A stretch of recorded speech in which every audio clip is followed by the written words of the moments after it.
TBAATBAL.com. Orioles try and get back to a W column tonight against this Tampa Bay team that was a whole lot happier today in the clubhouse than they were yesterday when they came in with an 11-game losing streak. Today, a lot of smiles as their offense exploded in the ball game last night. For the Orioles, let's take a look at what they're going to be facing tonight. A changed lineup a bit.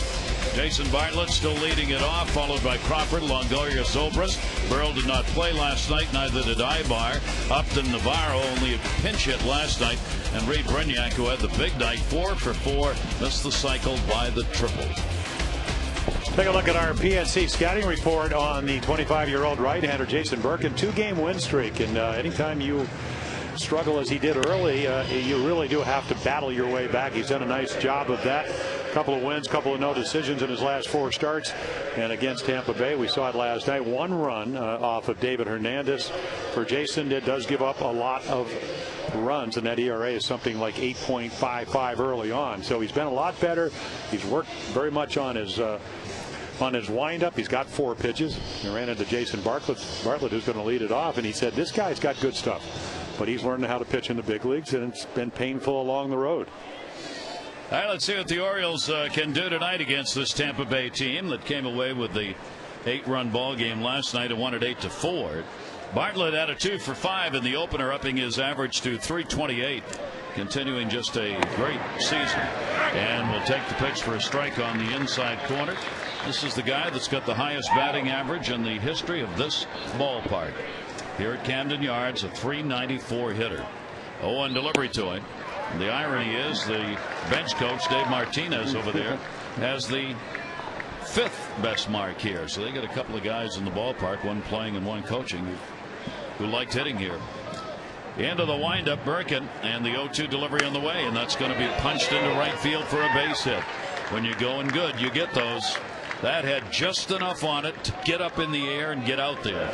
Well, the one thing about Bartlett, let's take a look at the pitch scripts for Jason Burkin. There is your 2-seamer, a little bit unconventional. Usually hold it with the seams. Might be something he'll change, but it'll happen in the offseason. So there's your 2-seam fastball. And we got the 4-seamer, conventionally thrown. Curveball. Haven't seen that yet. And then the slider, and then he's got a changeup to go with it. So 4-pitch pitcher. Leadoff man on here. Now we're going to see if Burkin has the problem that he's had throughout the season, and that's that 19-run first inning.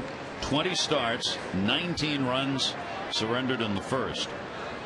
And the leadoff man's on for Tampa Bay, and Kyle Crawford's up there. Crawford had a 3 for 5 last night. A slapper to first base, chance for 2. Aubrey. And they do get the out at first base. Boy, good hustle by Burkin to get over there in a situation where it looked like the Orioles were going to have a shot at a couple. Yeah, I don't know if you're running, Jim. Yeah, you're right. I mean, he's going to get down there. It's a little chopper. I think Michael Aubrey's going to say, okay, now he's got the play. And either he couldn't get it out of his glove. That's most of what happened. But again, you have to credit Jason Burkin, because if he doesn't get over there, Crawford with great speed, he's going to be safe. You're going to have first and second, nobody out. You'd like to have had that lead runner. But if you get the lead runner, Crawford's going to steal anyway. It's almost like throwing a double every time he gets on. He has that capability. Here is Evan Longoria now with the RBI chance. Longoria took an 0 for 3 in the ball game last night. Evan Longoria, no matter what he had the night before, don't count on it happening again. Longoria with the long ball this season, 30 of them and 103 RBIs. That one towards left field is going to be a base hit. A late break for Bartlett. He had to wait to see if it was going to be handled by Melvin Mora. And the corners are covered here with 1 away. Yeah, tremendous bat speed, and that's why not a bad pitch. Maybe a little bit too much of the plate, but the bat speed and strength to get it by Mora. So Tampa Bay threatening to get on the board once again early in a ball game, with runners at first and third and only 1 away. And Zobrist is hitting .278 with runners in scoring position coming to the plate. Zobrist overall at .279, 23 home runs, 73 RBIs. And Tampa Bay, they may have found their offense again. During that 11-game losing streak, they were averaging only 1.1 runs per ball game. And last night got 8. And now they've got 2 on here and 1 away. O's will look for the double play. Zobrist takes the fastball, ball one.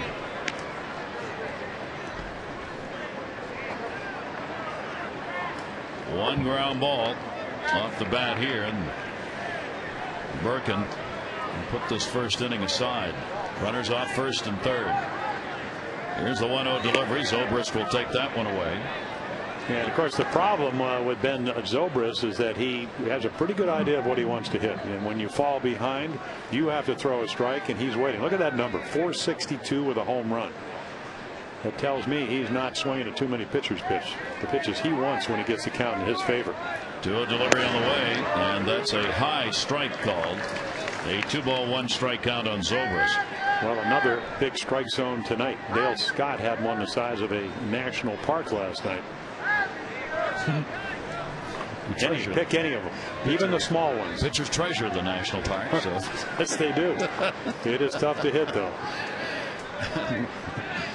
Zobrist 2-ball 1-strike delivery to him, and that is a strike on the outside corner. Good location on those last two. Yeah, I think what happens there, he's looking fastball but not on the outside corner. So I think the big difference when we look at the last 4 starts for Jason Birkin, whether he's ahead or behind, he's made better pitches. I mean, that's what you have to do against the American League East teams. Throw over. Left-handers have hit him hard, 338 off Birkin. And right-handers 297. I mean, those are very high numbers combined for a 319 average against him. Yeah, and the reason for that, Gary, is that he has trouble getting in on lefties. He's just not comfortable, and that's where the target is here. And inside 3-2. Stop made by Wieters. So Birkin 3-2 with only one away, and runners on at first and second base. Birkin here at home has gone 2-6 with a 4.95 on the road, 2-5. ERA though 7.35 on the road. And you talked about the double play. What happens when you go 3-2? Even when you don't have a lot of speed, you probably start the runner. I would be surprised if Longoria doesn't run, and he doesn't. Stayed there. Yeah. 3-ball 2-strike count remains the same. So we talked about Battler. That was one of our PNC scouting reports. The record 2-11, high ERA, last 4 games, and it's difficult when every time you go to pitch, those 11 losses don't go away. So again, this is a 25-year-old right-hander. 3-2 down the line. That's going to be a base hit. That will score 1. Bartlett crosses Longoria to third. He's going to be held up as the relay throw comes to the plate. A double and an RBI for Zobrist. And Tampa Bay with just 3 batters to the plate on the board as they take the 1-0 lead. Well, they are 4th in the league, so it's a changeup, maybe a fastball, but watch that swing. And the key to hitting is what your front arm does, and you could see from that angle Zobrist short to the ball, able to take a fastball inside middle and just hit it over the head of Michael Aubrey. 74 RBIs on the season for Zobrist. Now Pat Burrell, 2 in scoring position. Burrell takes it in the air to right field, driving Markakis back up, and goodbye home run. Burrell, who was just 1 for his last 19 and did not play last night, doesn't even bother to take a pitch and picks up home run number 14 and now has 61 RBIs, and it is a 4-0 lead. Yeah, 14th home run of the year. Watch this slider hang. And again, it's out over the plate. It's up on the outside corner, but again, Markakis can't get there before it hits the top of the grounds crew roof. So that's why they got Pat Burrell. He talked about today, he said, my performance this year just not good enough. Well, that certainly wasn't a problem. Boy, he came back wanting a little vengeance after he got tossed out of the last ball game and got very upset in it. Largely, he said, because he wasn't performing well. So still only 1 away. Bases are cleared. 4 runs in and only 5 batters up. Only 1 down. Ibar getting the start of the ball game at first base.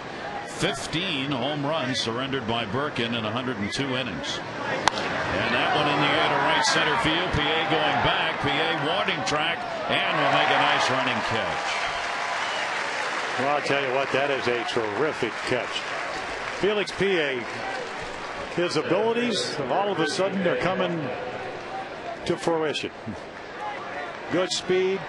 He can catch the ball, strong arm, starting to hit opportunity to play, things seem to be falling into place. Obviously, you'd rather have Adam Jones in center and maybe PA playing left and Reimold DHing or whatever. But I'll tell you what, that ball looked like it was going to be a double and just ran it down. Hasn't played since Friday. Came out with the back spasms. Could have played yesterday maybe, and certainly they wanted to give him the extra day, so PA back in the lineup today. And the man who's worked so much with him, John Shelby, T-Bone, has spent a lot of time with Reimold and with PA in their outfield defensive work. 0-1 delivery to Upton, and that'll be taken inside. 2 down now. Upton had a 2 for 5 in the ball game last night, hitting at .237. Tampa Bay has picked up 4 runs and 4 hits here in the first. Well, another hanging breaking ball, and so there you go. Upton, who's been struggling, still having that front shoulder problem. Had the shoulder operated on the offseason, but he hit a laser into the seats last night on a 2-strike fastball down the left field line. And he will take that one down low for a ball. Strikes out a lot. He's ranked 5th in the American League with 144 strikeouts on the season. American has 57 Ks and 101 innings coming in, and we'll add one right there. But Tampa Bay does damage as they get 4 runs, doing it on 3 hits. The big blow, Pat Burrell's 3 RBI homer, 4-0 Rays.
Yards. Let's take a look at the starting lineup for the O's tonight. A little different.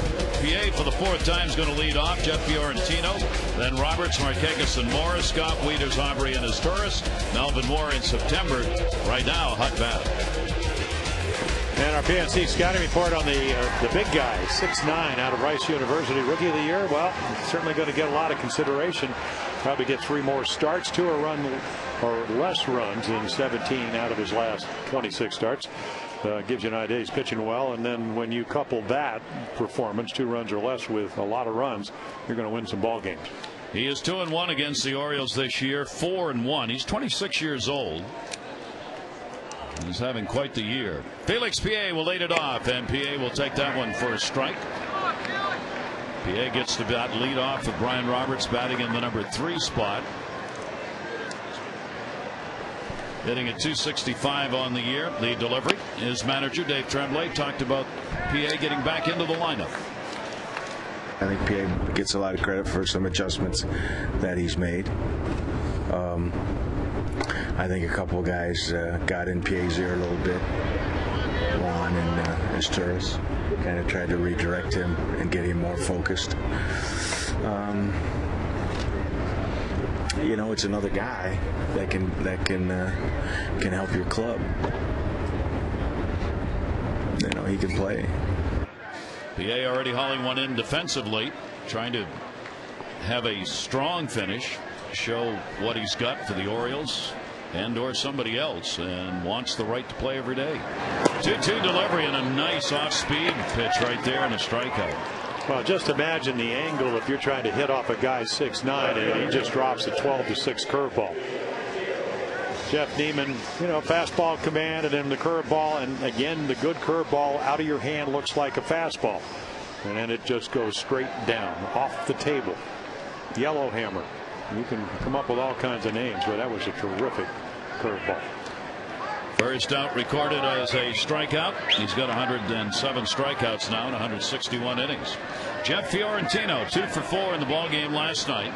Moved up to the number 2 spot in this ball game and starting in left field with Nolan Reimold out. This is part of the experiment that's going to go on for the remaining 19 games of the season.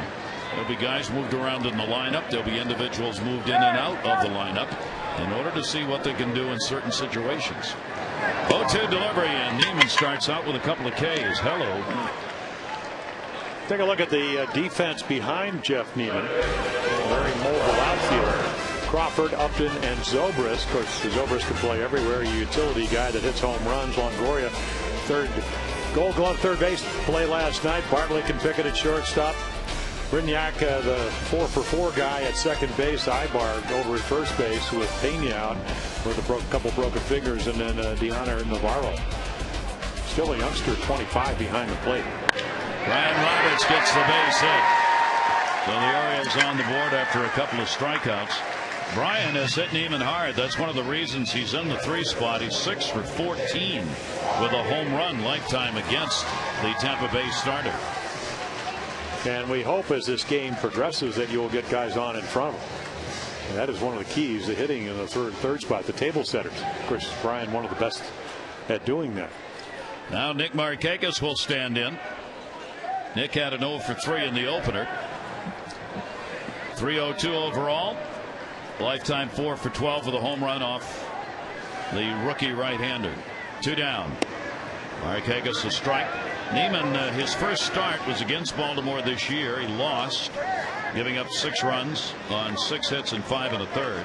On May 13, he beat the Orioles, giving up 2 runs on 8 hits over 5, and a 4-1 mark overall in starts that he made last year. He's faced the Orioles more than any other team so far in his young career. Markakis will foul it away. It's his 5th start, 6th appearance against the O's, and the 4th start and appearance against them this season. So he's had a lot of time against Baltimore.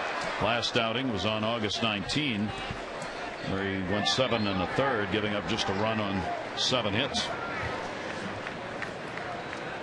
Roberts on at first base, 2 down, and Markakis with an 0-2 count.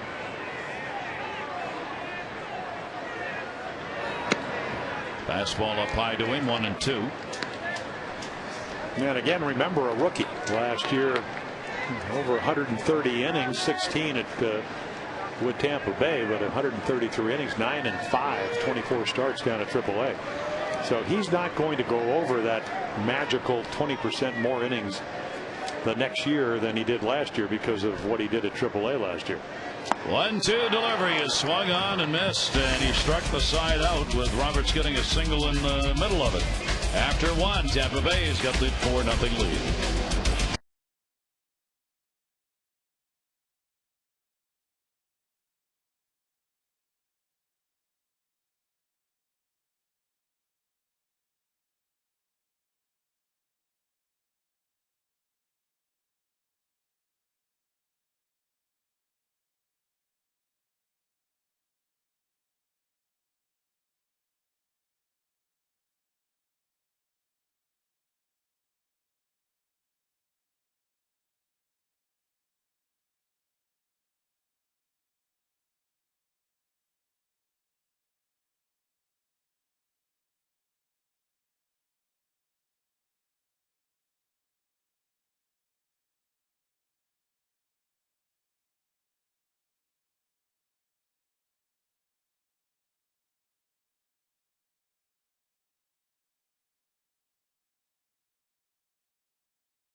in which the Orioles have surrendered at least 1 run in the first, and they have done that in 9 of their last 10 ball games. And so now Birkin has given up 23 runs in the first inning in 21 starts. Those are horrible numbers.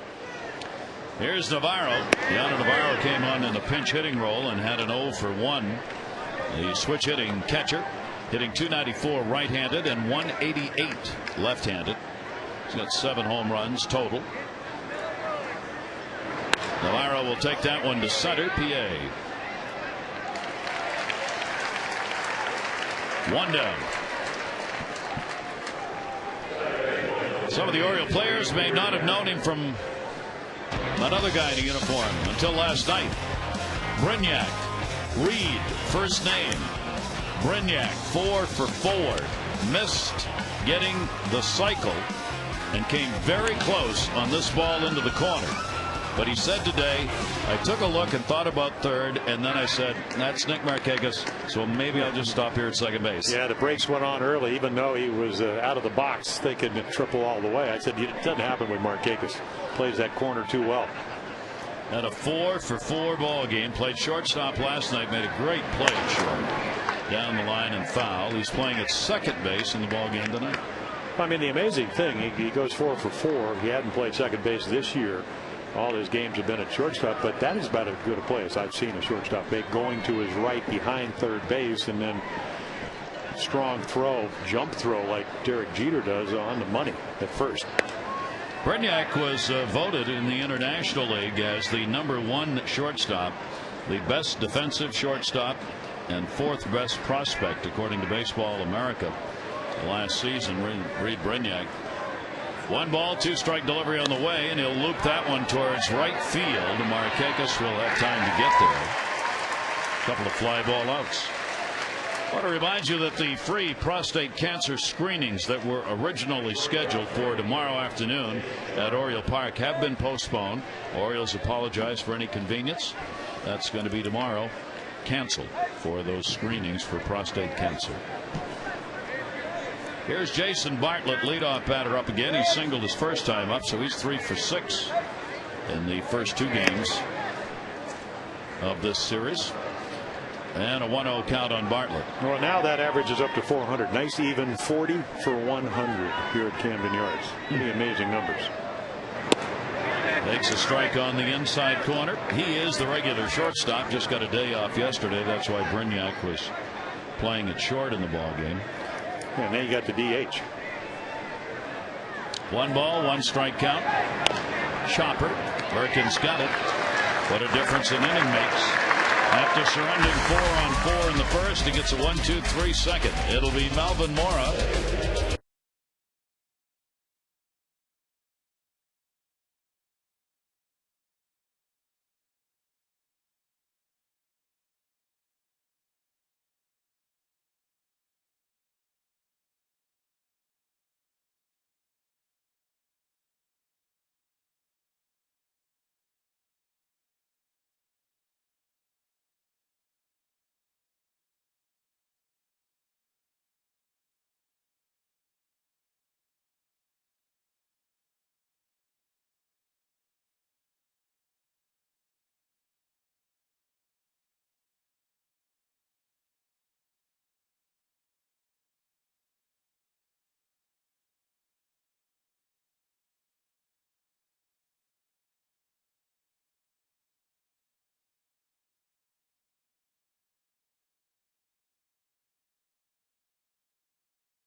And all kids 10 and under can receive a free upper reserve seat when accompanied by an adult. Up to 2 free kids tickets per adult. This Thursday is the final kids night for the season as the Birds host the defending league champion Tampa Bay Rays. So make plans for your family to enjoy an affordable and fun night out at the park. For details on kids night, call the O's at 888-848-BIRD or visit Orioles.com. Gary?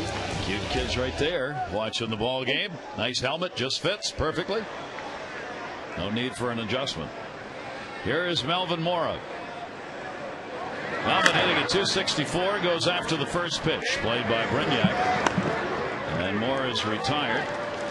One down here in the second inning. Scott and Wieters will follow against Jeff Neiman.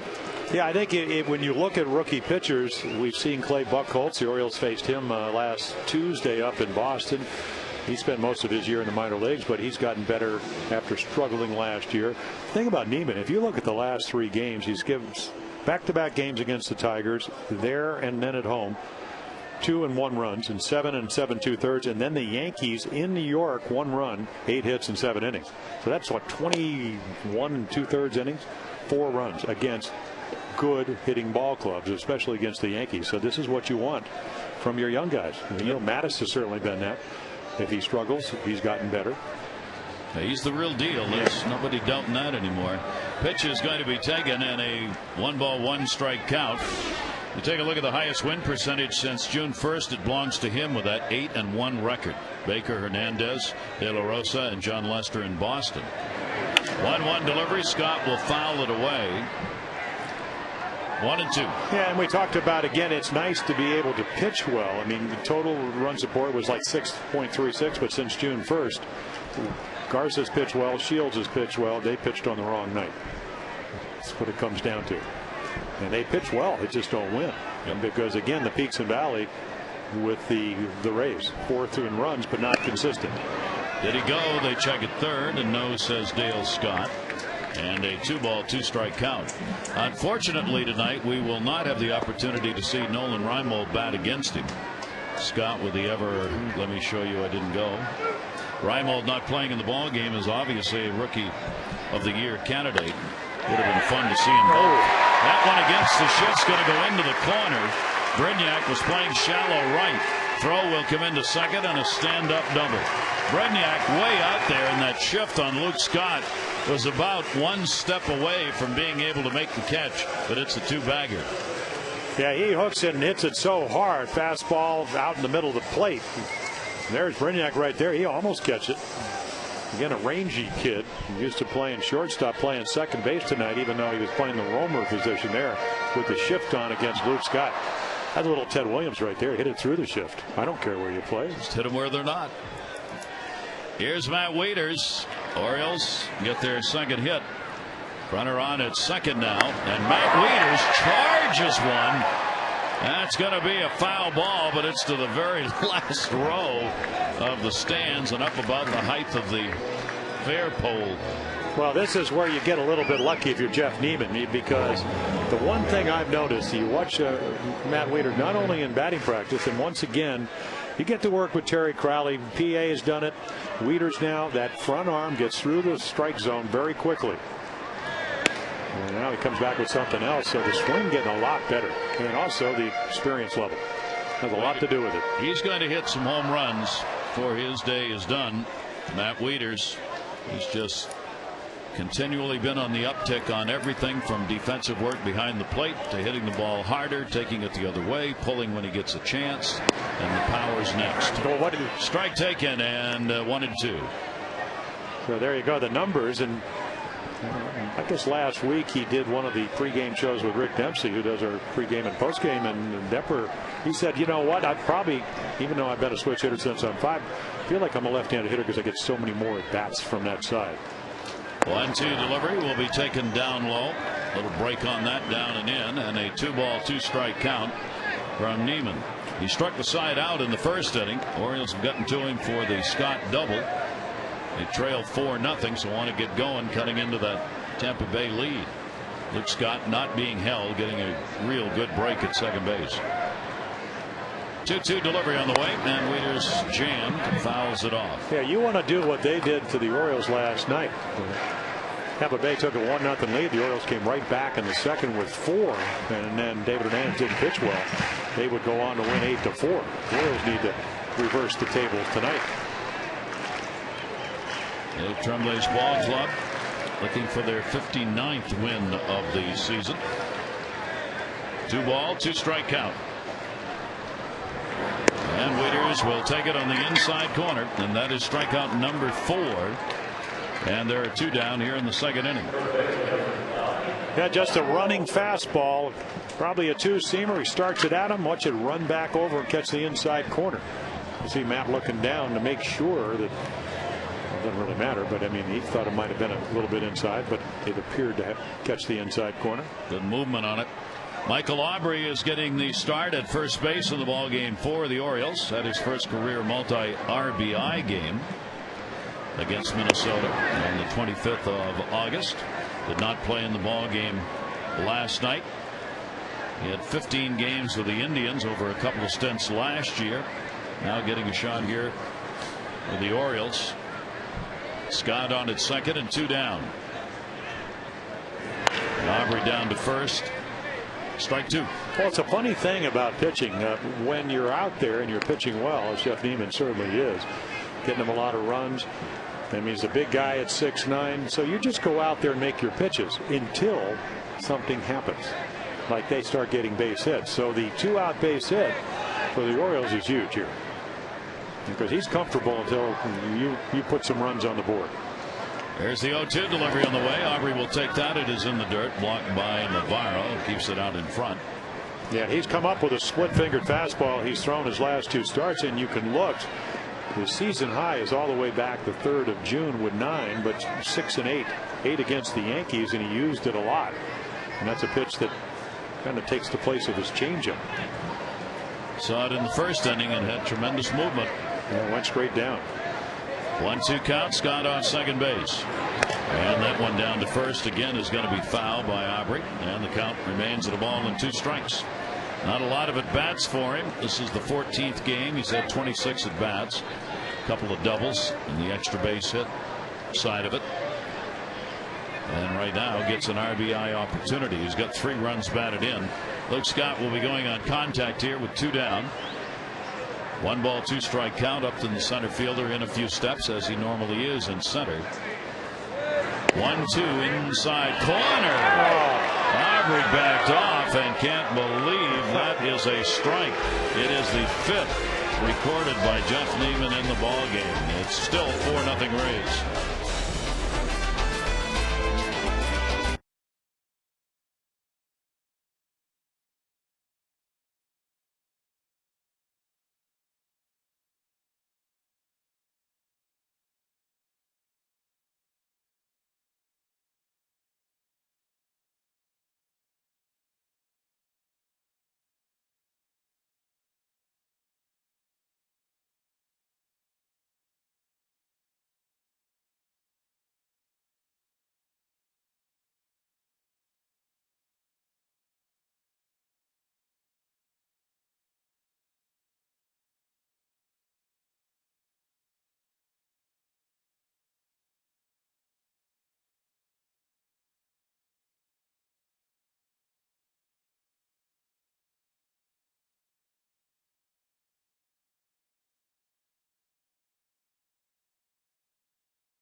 I could tell he had a big heart. I could tell he was a good guy. So I really wanted to help him out. And he started helping him out with sort of off-field situations. Things like you need to be at the park on time. And if you're in a slump, you need to come in early and get some early work in. But most importantly, he said, you need to listen to the people around you. You need to be willing to learn and listen to those that have been here longer than you. And that was some good advice because we really saw Felix start to listen to Terry Crowley, work with him, and we've seen his back come around because of that. Now, Cesar told me he was willing to do it because he had somebody help him when he was with the Dodgers. Gary?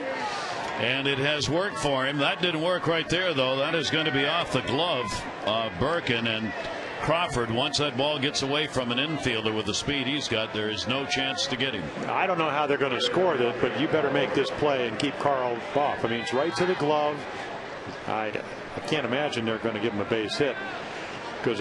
But whether it's an error or a base hit, the track meet's going to start. It's an error. So Birkin charged with the error. 2 out of 3 innings now. Leadoff man on. And Crawford, not just a leadoff man in an inning getting on base. He is the second leading base stealer in the American League and just loves to run. 57 stolen bases, caught 12 times. Evan Longoria had a single and scored in the first inning. Crawford with a good lead. Longoria, that's a foul ball.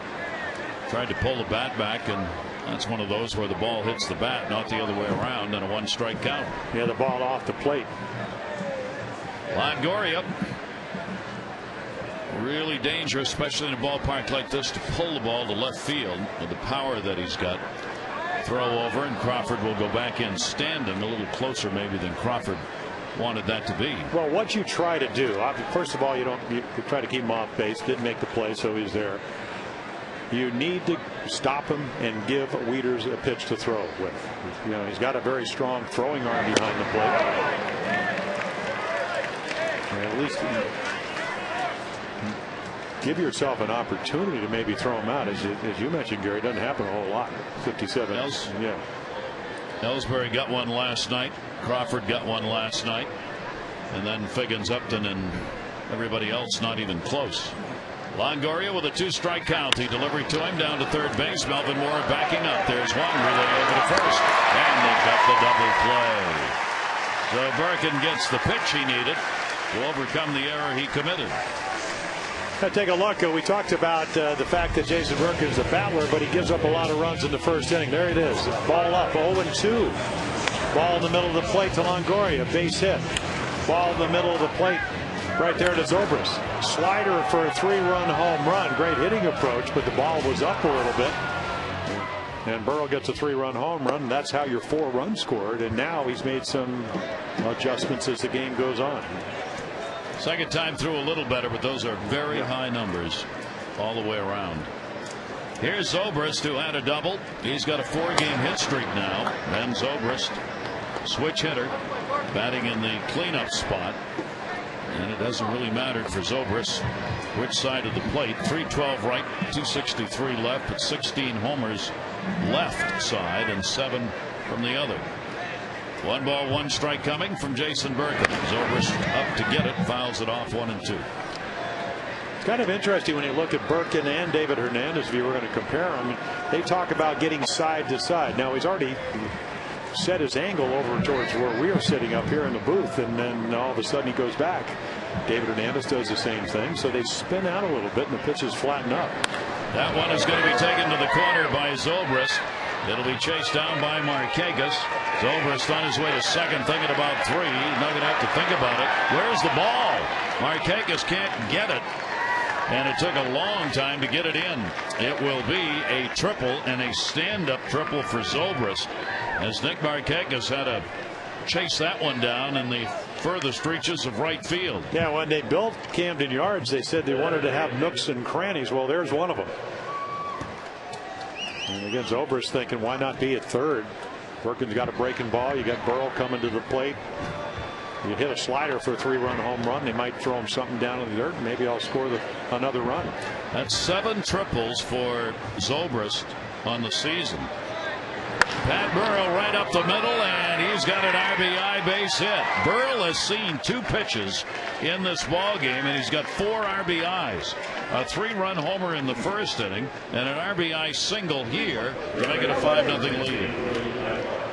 He doesn't wait a lot, and again, where's that pitch? Target down and away, missed by about 3 feet.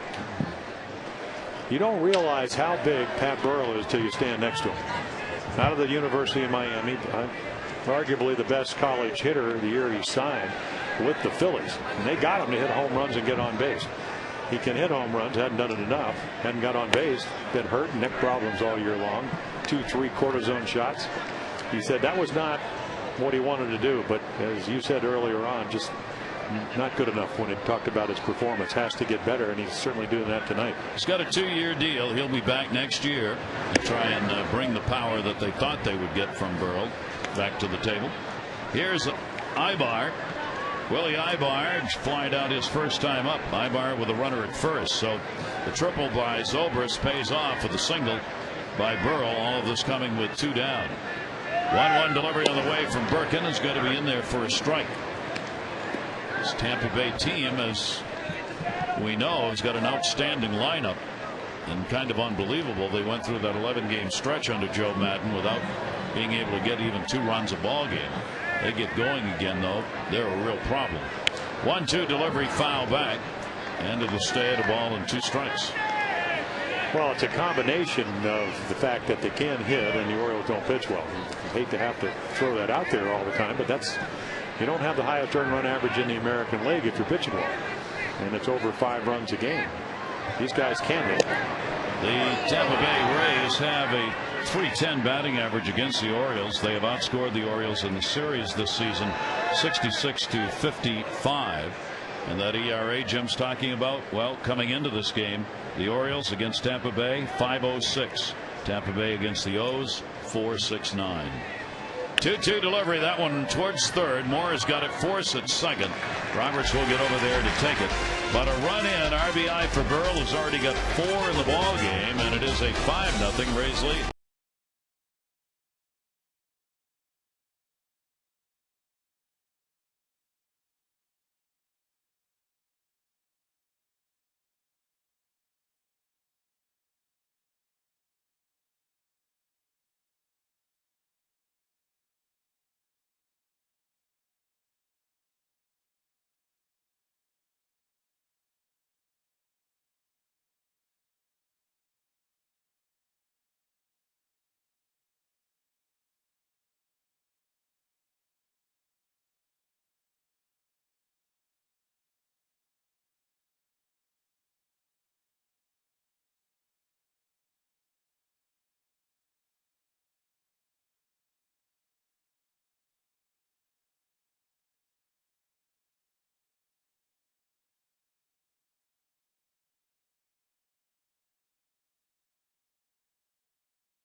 Is brought to you by Southwest Airlines. Book your next trip at southwest.com, and by PNC. PNC leading the way. Gary Thorne, Jim Palmer, and Theo Harris, our great crew on another pretty evening here in Baltimore. Comfortable. It did cloud up later this afternoon, but still a nice evening for baseball. A 5-0 lead for Tampa Bay as Torres first at bat, tries to lay it down. Longoria charges, but it's a foul ball. Take a look. The Orioles trying to get on the board, and look how far inside that ball is. And last night Dale Scott, and it wasn't just against the Orioles, it was Longoria who got called out on 2 pitches were actually on the white lines. Those are 6 inches off the plate. That one to second base. Brignac up with that one, and we'll get the out. That was the strike on Aubrey that ended that last inning, the one we were showing you.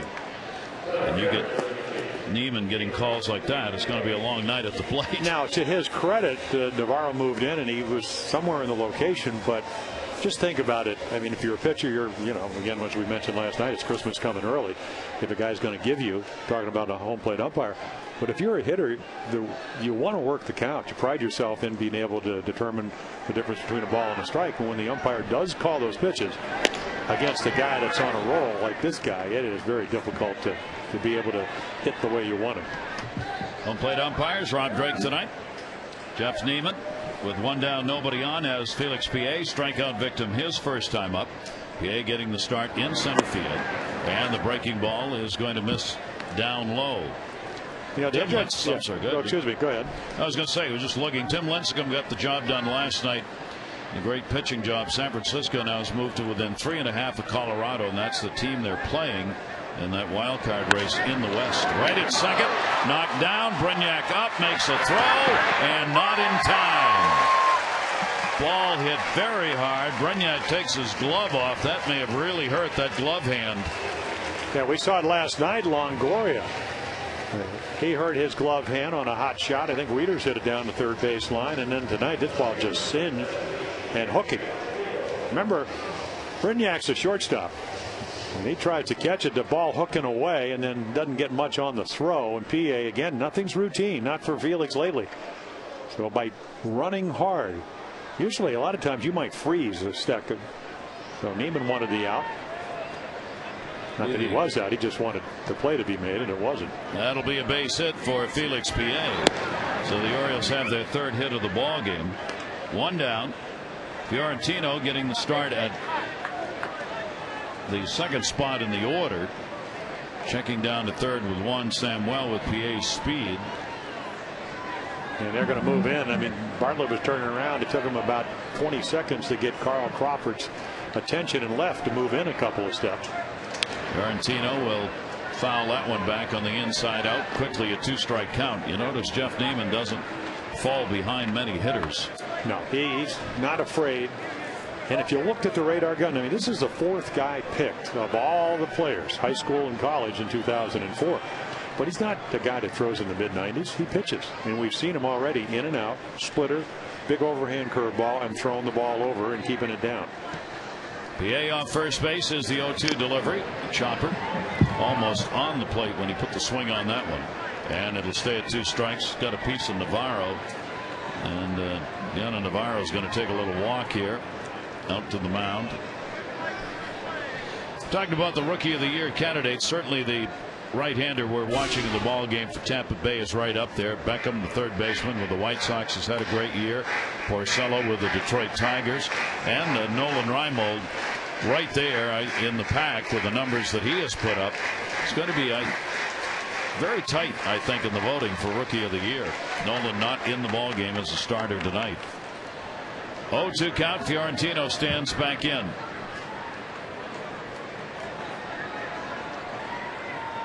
PA not going.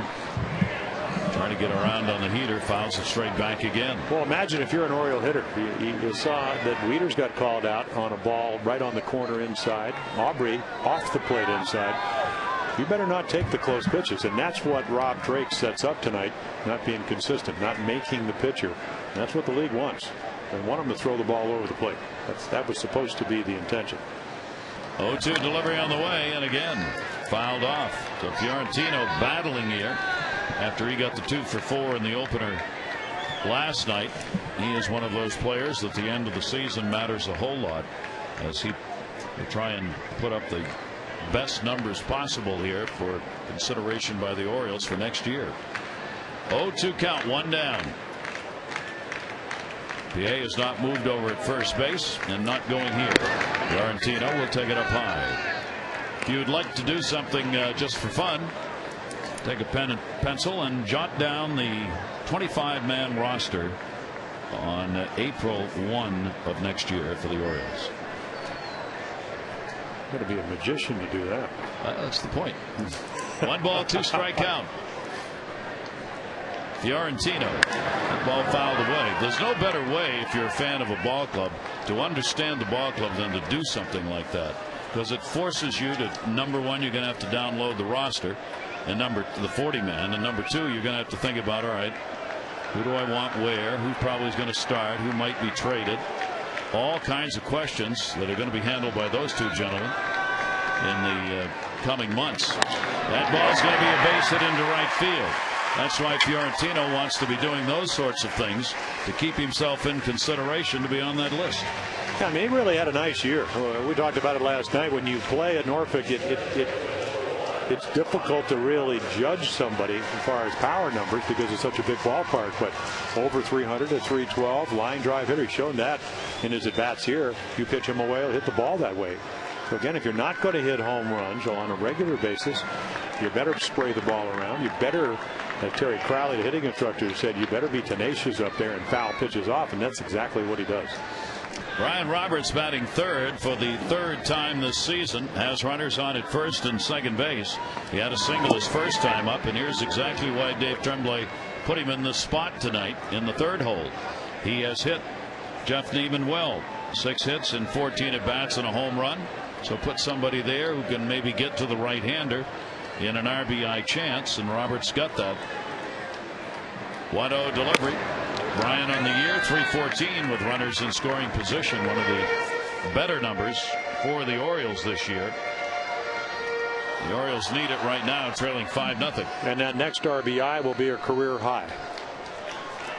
And 5th of his home runs, only 1 right-handed.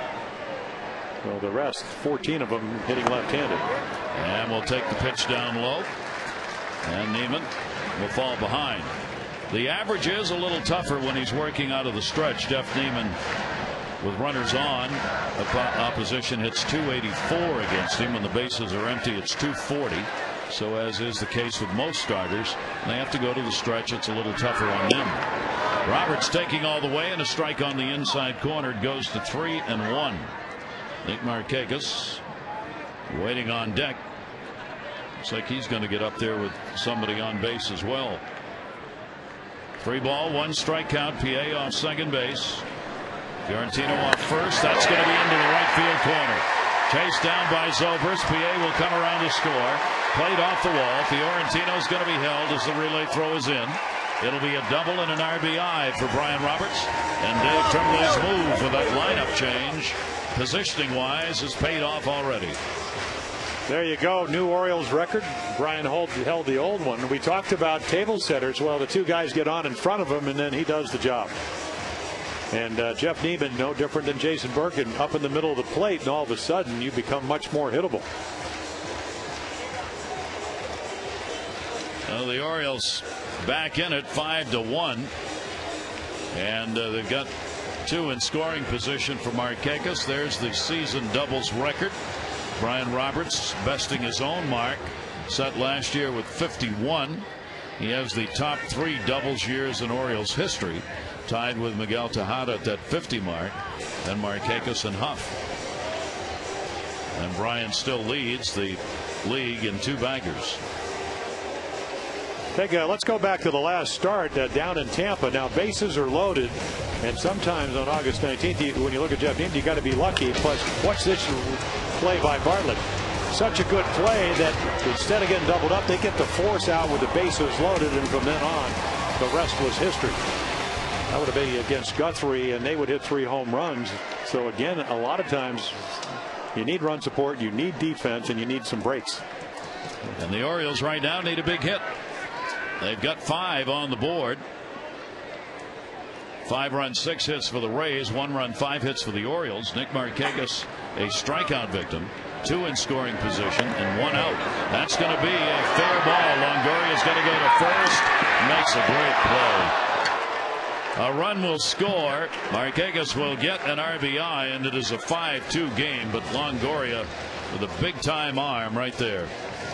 Yeah, right off the end of the bat on a changeup, and then watch this play. Watch the angle right there. Came, circled it a little bit, strong arm. I don't know if there's a better fielding third baseman. Only his 2nd year, and then there is your 2nd run. So an RBI for Nick. Yep. Would have liked to have done a little more. 94 runs batted in now for Nick Markakis, but Longoria may have helped. So Jim was talking about a defensive play that gets a big out and changes the complexion of an inning. Fastball is taken up high by Melvin Mora. Mora grounded out his first time up. Runner on at second. That's Brian Roberts. And there are 2 down. Jeff Neiman coming in with a 3.57 ERA. That is 10th best in the American League.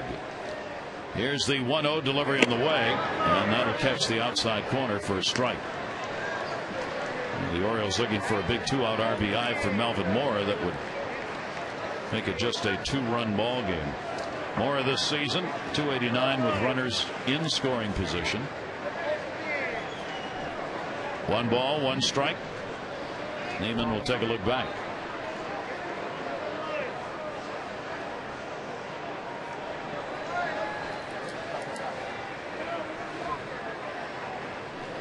They are not letting Roberts get the lead as Brignac has moved into holding. Melvin Mora will foul it off, and the count will go to 1-2.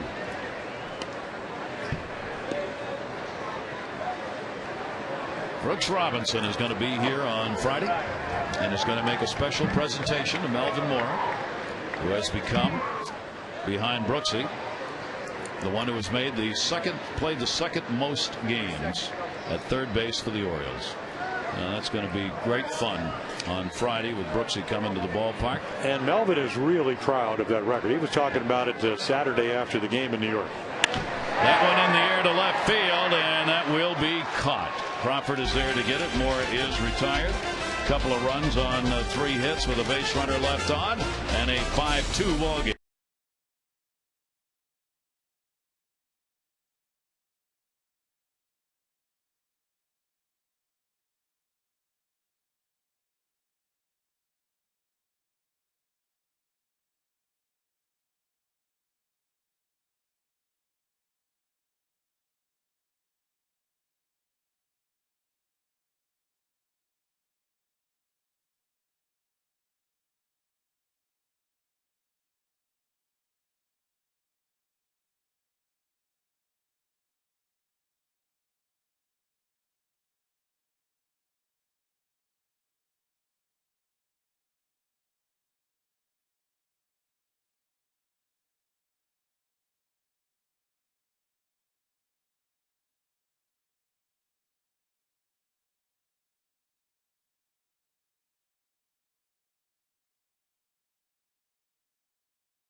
Tickets start as low as $15. To get yours, call the Orioles. 888-848-BIRD to go to Orioles.com. It's cozy or koozie. It depends on who you talk to in this world, but it ain't koozie because he retired a long time ago. Swung on and fouled off. A 5-2 ball game here with the Rays on top. Now Jason Birkin will try and shut him down here with the bottom third of the order. Upton, Navarro, and Brignac up. Called out on strikes first time up. Upton will take it inside. 1 ball and 1 strike. He ran the count to 3-2 and then took a fastball knee high right down the middle of the plate for the 145th strikeout of the year. And inside to him on the off speed delivery. It goes to 2-1. I asked him, I said, you know, I made my living almost 4,000 innings looking at hitters. You're off the plate. He said that's because of that left arm injury. Can't get to the ball inside. In the air to left center field. I think he got to that one near the wall. There's room, and the catch is made. Nice play. Fiorentino had to go back to get that one and had just enough room. Well, that ball off the bat appeared to have enough to get out of here. Something kept it, maybe on the end of the bat. Again, a nice running play. So Fiorentino with a terrific play on Sunday. kept the game close to the late innings, and then right there runs it down. Another great audition by the young left fielder. He's trying to pile them up. So far so good tonight. Here's the out of Navarro, and Navarro takes it away for a ball. Switch hitter who fly it out his first time up. Tampa Bay now has won 6 of the 11 these two teams have played on the season. And they're going to play 4 more in Tampa Bay next week. They've got 2 more to play in this 4-game set. A lot of games bunched together. Dave Tremblay's ball club facing tough homestand here in Tampa Bay under Joe Madden, and then the Red Sox will be in for 3. Fouled away, stays at 1-2. Oriole fans, when it comes to tickets, you deserve Major League service. Go to StubHub, official fan-to-fan ticket marketplace of the Orioles. Tampa Bay for 2 more night games. Red Sox in Friday, Saturday night, and Sunday afternoon. Boston, that wild card spot, looking more and more like it's going to be theirs. Texas 4.5 games behind in the wild card race. The Yankees lead the Red Sox 7.5 in the division. Detroit's got a 5.5 game lead over Minnesota, and the Angels are now 6 up again on Texas. Here's the 2-2 delivery on the way to third. Moore is gone. Well, you talked about awards. There's a Brooks Robinson impression right there. Navarro goes, what do I have to do to get a hit left-handed? Came in hitting about 188. Melvin right there to make the second out here in the 4th. That brings up the kid. 2 down, and Brignac. Reed Brignac flied out to right his first time up. And that ended the 4 for 4 that he started in the ball game last night. First time he had faced the Orioles since the game before. He's only had 8 at bats against the O's. 4 for 8 with a home run and 3 RBIs for Brignac. They're trying to get Brignac to cut that uppercut swing down a little bit. He tends to try and launch balls. He's got some power. That one will be grounded towards second. That wasn't the idea they had. And Brignac is retired, and a good inning for Birkin as he sets him down in order. Here at Camden Yards, race 5.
Is brought to you by Southwest Airlines. Book your next trip at southwest.com.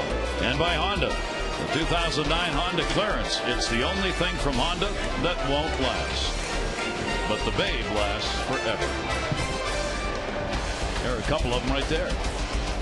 3 Babes. Got the lemonade going. And it's a night for it. 75 degrees. And on the humid side when we started the ball game here tonight. Family enjoying the game here at Camden Yards. Orioles trying to get back against Jeff Neiman. Here is Luke Scott. He had a double, was stranded in the second inning. Orioles' new schedule came out today. Tampa Bay is the first team they're going to see next year. It's a lot of games in a short span if you count the 8 they're going to play in the final 3 weeks this year, and then they open up in Tampa Bay with 3 games next year. Yeehaw. It's the O's in Tampa Bay, the entire Eastern Division. The 0-1 delivery is swung on and foul tipped into the mitt, and a 2-strike count. You know, you talk about shutdown innings when they score runs for you, but Jason Birkin goes out, has a shutdown inning, and now maybe you'll continue the momentum that got 2 runs on the board against Jeff Neiman. Bottom half of the 4th inning. Here's the 0-2 delivery. That'll be inside to Scott. Tampa Bay got on the board early with an RBI double by Zobrist and a 3 RBI homer by Burrell in the first. Burrell added an RBI single in the 3rd inning and an RBI 4 RBI ball game for Pat Burrell. Orioles have RBIs by Roberts and Markakis. 1-2 delivery. Luke Scott a chopper to second. That's the shortstop. Play made by Bartlett, who has moved over to get the out. Orioles and Masson have teamed up. Tickets available for just $1. Sports fans $1. Just $1. Masson maximum access tickets. They're available first come first served. It's for any non-prime home game remaining, and this reduced ticketing fees apply to it. They're only $1 for tomorrow and Thursday against the Rays. You can go to Orioles.com. Got to get them at least 24 hours in advance. Matt Wieters and takes the strike. Matt struck out his first time up. Yeah, that was the split-fingered fastball that you talked about. Ball went straight down. And there's another one. Maybe a change up there. He throws both of them. Interesting thing, you look at Jeff Neiman pitching in such rhythm, especially from the windup. He will start with his foot. You know, at 6'9", he's got to have a huge foot. Watch the way his foot will slide all the way to the rubber. It's amazing. I mean, this is the way you get into your windup. Nolan Ryan used to do it this way, all the way over. And the amazing thing is the pitching rubber is about 24 inches wide. His foot looks like it's almost about the same size. I mean, that's a huge. You could go boating on that. Here's the 1-2 delivery. That one in the air to right center field. Could be a gapper, and it is. Waiters sends it all the way to the wall. Waiters on his way to second base with the win with a stand-up double with 1 down here in the 4th inning. Well, when Matt Wieters came up, Jerry Crowley said the game is a little bit quicker up here. Maybe better command, a little bit harder. But again, he thought that Wieters would figure it out. And we talked about bat speed, more comfortable swing. That's a pretty good pitch right there. He got the bat head out, and he just coasted into second. So another opportunity to close the gap. Orioles were down by 5 before last inning. Orioles again looking for that big hit, and they had Neiman close to being on the ropes here in the ball game a couple of times. They left runners on in scoring position in both the 2nd and the 3rd innings, and the pitch will be taken up high. Michael Aubrey, a strikeout victim, his first time up. Each team with 6 hits in the game now. The Rays with a 5-2 lead. Wieters letting wander pretty much off the bag here. Shortstop not moving in. 1-0 delivery. That's to second. That's going to be a base hit. Up with it is Zobrist. Wieters will stay at 3rd. And the Orioles cover the corners with 1 down for Izturis. I think Michael Aubrey said, you know what, I'm not going to get called out on a pitch 4 inches inside, so I'll just attack the outside corner. And once again, a nice at bat. Went out and got that. Wieters did it. Both fastballs. Great extension through the ball. The Exmo showing you right on it. It's barrel the bat to the ball. Brignac has spent the night diving. That ball's all over the place at him at second base. An Olympic sport for him. That's right. All right, here's Izturis. 1 down and 2 on. That ball's going to be shot up the middle for a base hit. Wieters will score. Aubrey will stop at second. Izturis gets the RBI, and it is a 5-3 ball game. Yeah, we showed you that flashback. That's what Cesar did down in Tampa Bay, but this time Bartlett can't get it. And again, another ball up. Middleitis for both of these pitchers tonight, and when that happens, these hitters aren't missing them. Good play by a good at bat by Torres. He's done well getting runners in. That's his 29th RBI in his 1,001st game. And runners are on at first and second, and the potential go-ahead now comes to the plate. Well, Gary, you had mentioned all the first pitch strikes, so that's great if you're making good pitches. But I think it's a good adjustment by the whole Oriole hitting. It's going, you know what, we're going to go up there. This guy's throwing the ball over, and he's not making good pitches. They're not missing him. And PA, one of the hottest bats in the lineup, stands in for the Orioles with a 1-0 count. PA will take the inside corner strike on the fastball. Felix PA last 24 games hitting .324 with 14 RBIs and 6 home runs. He has not played since Friday when he came up with the back strain that he suffered taking a couple of swings against the Yankees. Fouled off, and a 1-ball 2-strike count. Said the back feels fine and he's 100%, especially with the what he thought was an extra day's rest yesterday. So Neiman, who struck out 5 of the first 8 hitters, and that strikes out been very elusive. That's what he's looking for. And PA, of course, would like to do something a little bit differently. 1-2 delivery to him. PA will swing and foul it off. Yes, that ball was almost in the dirt. Well, it's another splitter, Gary, and it goes straight down, and you can see the ball just tumbled. Boy, it looked like it hit right on top of the plate. You assume it didn't appear that he fouled it off, but Navarro doesn't go after it, so he must have. So PA keeps the at bat alive. 1-ball 2-strike delivery on the way, and PA can't catch up with that either. 6 strikeouts, 2 down in the inning. Let's go back and look. I mean, this is a guy that they had him on the ropes. Misses with a curveball. Comes back with a good strike. 1-1. There's the splitter. There's another splitter. Look at the target, and then runs the ball right up the ladder.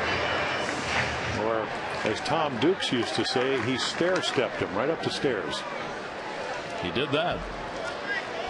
And there's a chopper out in front of the plate. Fiorentino is retired. So Neiman able to get the big outs. The Orioles will add a run as Torres gets the RBI and makes it a 5-3 ball game.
Enjoy the ball game with minor league style promotions, mascots.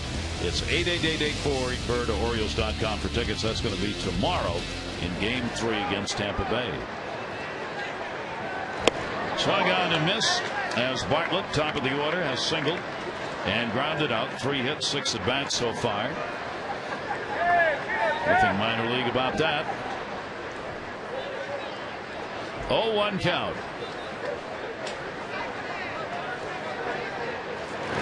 Taken down low again. Bartlett now has hit safely in the last 19 games that he's played against the Orioles.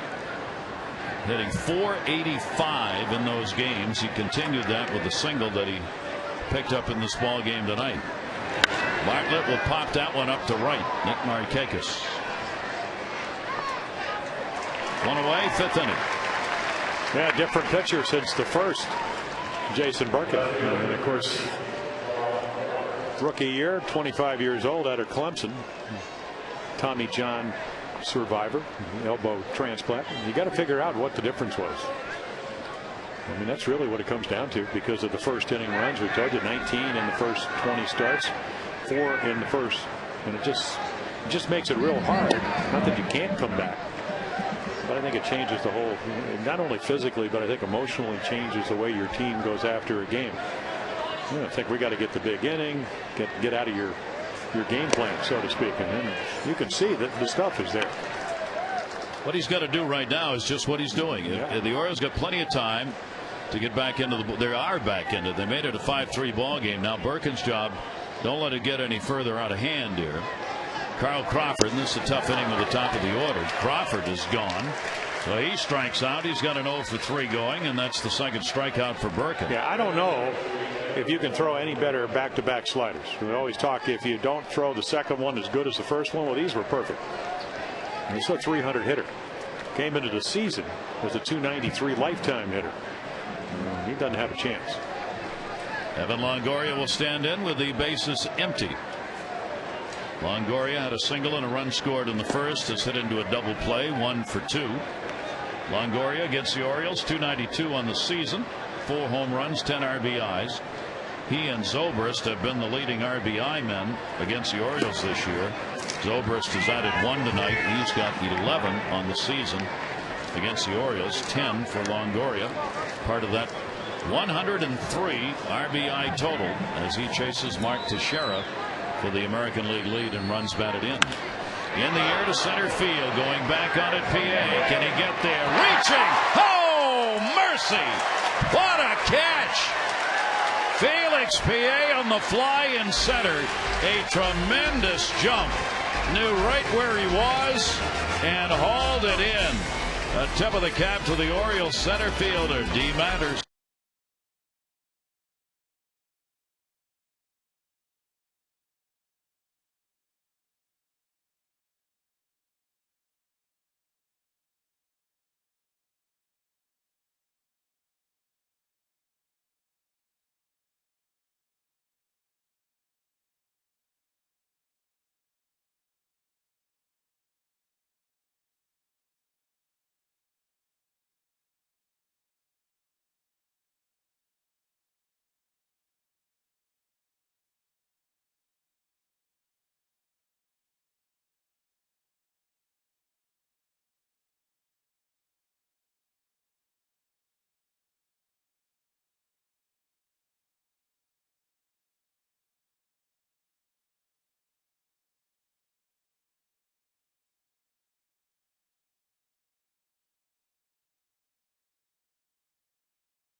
Great play. No, the Orioles defense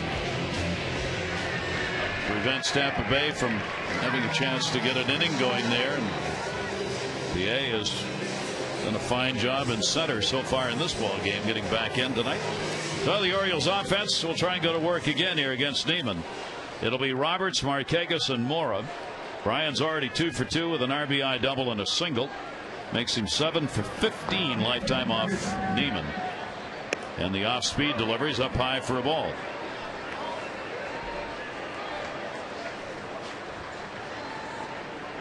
Brian now at 287. He'll try and get over that 290 mark, as close to 300 as he can for the season. He has picked up, as we said, another double here in the ball game. He's maintained that doubles lead virtually all year with 52. Billy Butler's got 46 behind him. Fouls it off, 1 and 2. Yeah, 284 lifetime hitter, but coming off a 296, then 290, 286, 314. So the last 4 years, not only the doubles, but the high average. Roberts with a 1-ball, 2-strike count. And then the 15 home runs, the most he's hit since 2005. Yeah.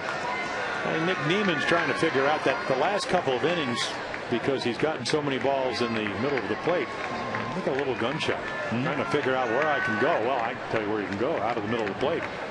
Glad you said that. But he knows that, even as a rookie, because the hitters tell you. When you keep backing up the bases, got a problem. Yes, right pretty away. good hint. Something's not working. 2-2 delivery, and that came inside. Though he's been in and out here against Brian Roberts. The count goes to 3-2. Roberts trying to get on here has actually taken a couple of pitches in this at bat, just forcing Neiman to have to throw some more. He's up to 76 in the game. 3-2 delivery, and Brian fights that away. It'll stay at 3 balls and 2 strikes. Roberts batting in the number 3 spot. We keep reminding you of that because if you follow the Orioles, you see Brian and just figure the top of the order's up. Not tonight, though. 3-ball, 2-strike delivery again. And he got on. So leadoff walk against Neiman, who retires 77% of leadoff batters. That's an extraordinarily high number. But even though you're hitting third, you're leading off. And you know, we always talk about it. I mean, Brian Roberts is a great leadoff guy, but every inning he leads off, whether it's the first time up or whatever, he's usually has the same approach. And the Orioles have the leadoff man on for the first time in the ball game. Nick Markakis, an RBI ground ball out. 0 for 2 in the game, 0 for 5 in these first 2 games. Markakis hitting .289 against the Rays this year. 1 home run and 5 RBIs against them. 0-1 count. Orioles this close to getting this thing to a 1-run or a tie ball game or better. They've had runners on in every inning and have stranded 3 in scoring position in the ball game. 3 of the 5. That one in the air to right field. A base hit. Zobrist stuck will hold the runner. And the Orioles have the first 2 on here in the 5th. So let's see. Jim Hunter went with Luke Scott as his player of the game. And Rick Dempsey picked Markakis with 3 hits. That's one of them right there. And Neiman on the ropes. Of course, their bullpen has been struggling in that 11-game losing streak. Let's see if the O's can find the big hit. Melvin Moore is going to get a chance. He has grounded out and flied out in the ball game. And Longoria comes in about even with the bag creeping in just in case he drops one down. Nope. That's going to go to right field. That'll be a base hit.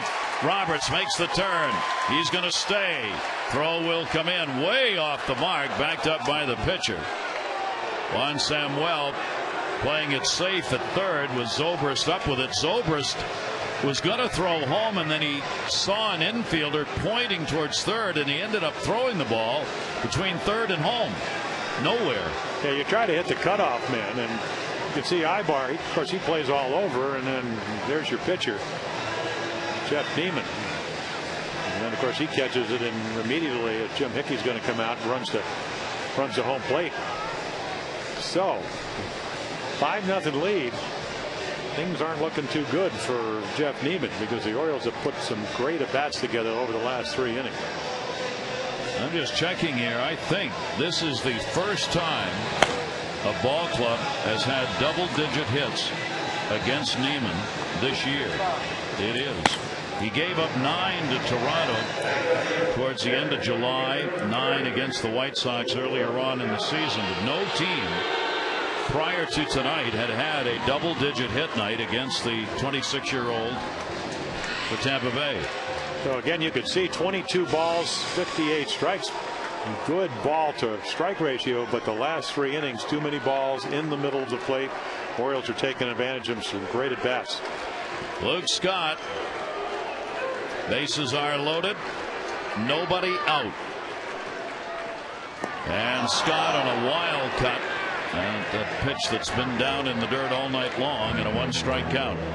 There are the base runners. The walk to Roberts at third, the single by Markakis, and the single by Mora.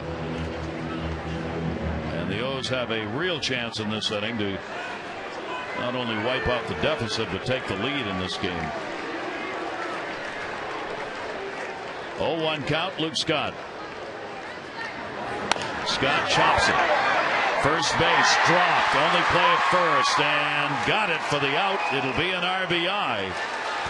Ibar had trouble handling it. Neiman, fortunately for him, was over there to retire Scott.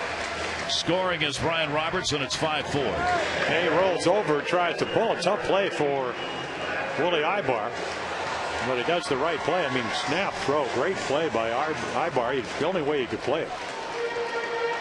I think initially he might have even thought about having to force at home plate, but when he couldn't make it, then again, Jeff Neiman, second time tonight, has made a nice play covering first. Scott gets his 68th run batted in. The Orioles are within 1. Matt Wieters has doubled and struck out. Wieters up the middle. Matt Wieters has got another base hit. Markakis will score. Mora coming. Here's the throw. Not in time. And Matt Wieters, a 2 RBI single. And the Orioles have taken a 6-5 lead.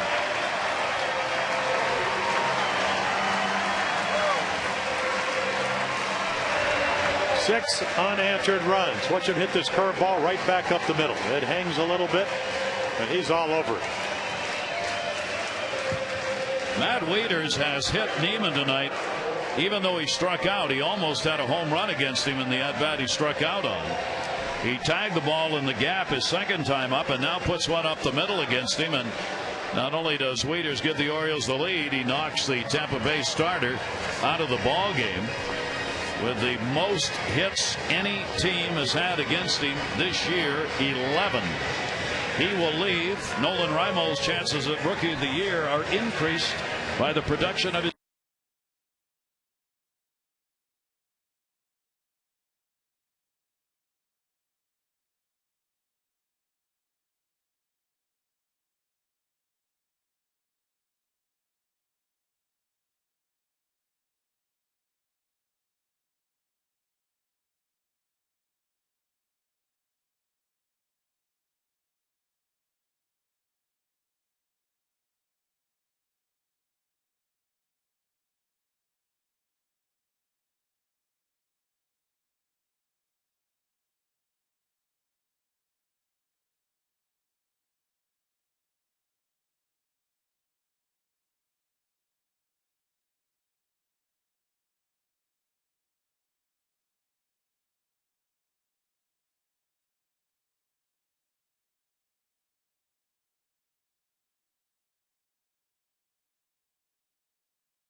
count 5 in the first 2 innings of the ball game, and then the Orioles came at him. And there's the line so far. And now Lance Cormier out of the bullpen. Yeah, he's done a nice job for him last year with the Orioles in 45 games, and pitched in 3 of the last 4 games up in New York. Actually had a couple of losses, all 1-run losses. So there are the numbers: 71 2/3 innings. 25 of his 47 appearances have been more than 1 inning. And 15 of those 25 2+ innings. So that's his role tonight. Long man, maybe for a couple of innings. And then again, you're not overpowering, but a big curveball, and he's got a little cutter, good changeup. Been around Arizona back in 2004 and 5, then to Atlanta, and then with the Orioles in 2008. Left-handers hit 236 off him, and right-handers 261. He's given up 6 home runs, 3 from each side of the plate. Cormier with Matt Wieters on at first. And first ball hitting was Michael Aubrey to center. Upton. He's got it. Aubrey retired. That'll be the second out here in inning number 5. As Torres coming up, he delivered an RBI single. As the Orioles really have a battle to get back into this with 2 runs in the 3rd inning, a run in the 4th, and now 3 more here in the 5th.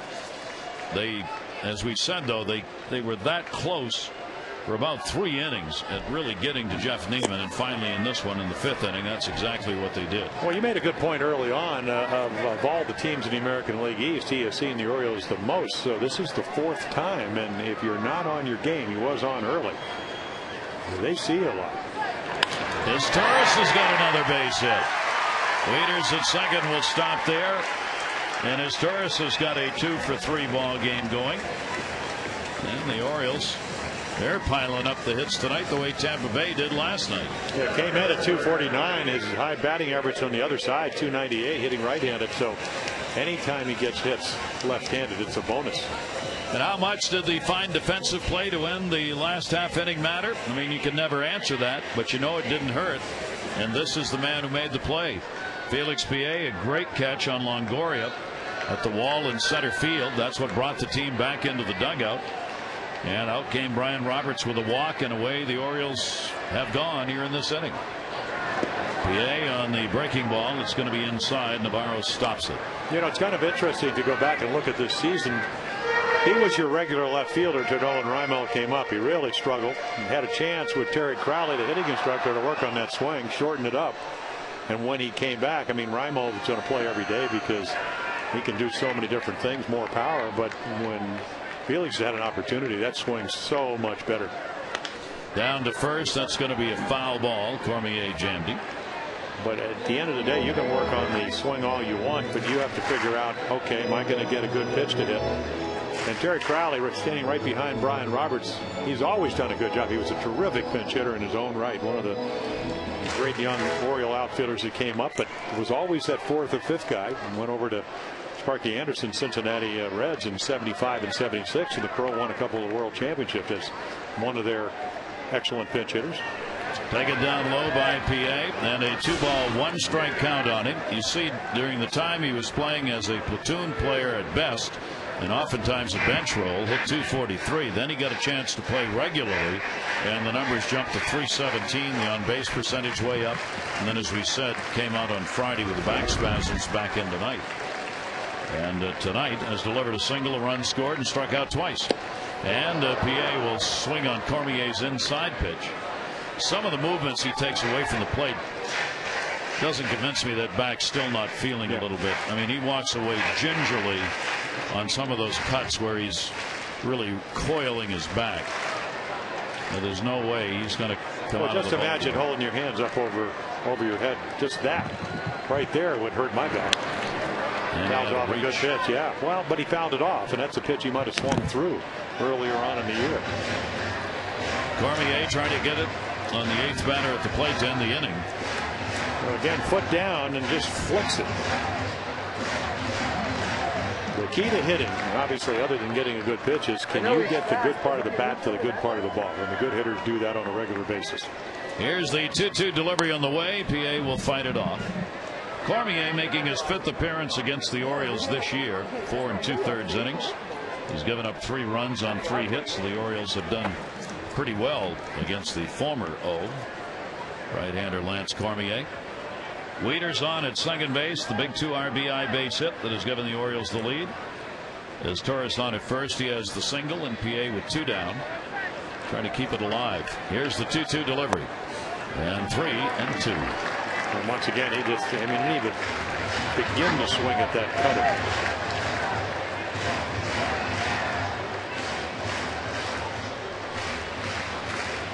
It's a big difference going 3-2. Your Wieters could get even a bigger lead. And of course, Bartlett, and he's going to go on the pitch. They're running 3-2, and it is fouled off, and it'll stay 3-ball 2-strike count. Wieters and his Torres will go back. Tampa Bay team, as far as their pitching's concerned, they have they've just had a big up and down season this year. It's the inconsistency, Joe Madden said, has been the problem for them. They are 7th in ERA in the league, which isn't all that bad, but they just have not been able to have the consistent performances they had last year, and the bullpen over the last month really has struggled. Another foul ball on the 3-2 count. It'll hold at 3-2. Yeah, it's that August 7th date. Since then, they've gone 13 and 22, and that's, you don't know if it's because, J.P. Howard was pitching great. Last year he was a setup guy. This year he had to close because Percival retired out of baseball. So the closer by committee was working pretty well until all of a sudden it just seemed like almost everybody has just been unable to pitch as well as they have. If you look, 9 blown saves the last 13 opportunities, just not winning the games you'd like to win. 3-2 delivery. Runners go again. Yeah, this is on that August 7 yeah. date. It was a 2.5 game difference for Tampa Bay in trailing. They have since then, with that 13 and 22 mark, fallen 19.5 games behind in the division race. And Tampa Bay, while not mathematically eliminated in the wild card race, they've also gone to 7.5. So they're not going to go back to the postseason. And now it's like the Orioles trying to find out what they got for the coming year. That's the 4th foul ball on a 3-2 count by PA. He and Cormier locked up in a really good battle here with 2 down and 2 on. Well, you really like Felix's approach at the plate because in spring training, wild swinger, big swing, couldn't get the foot down in time. The key to getting the front foot down is that you can let the ball travel a little bit. The key to having a short swing, you can wait a little bit longer. You can distinguish between the breaking ball and the fastball. 3-2 again, ground ball towards second base. Brignac makes the play, but the Orioles send 8 to the plate in the 5th, and they get the lead. Matt Wieters with 2.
Torres with base hits. Orioles come roaring back after trailing 5-0 to take the lead. Neiman leaves. Merkin's still out there as we get ready to start the 6th inning.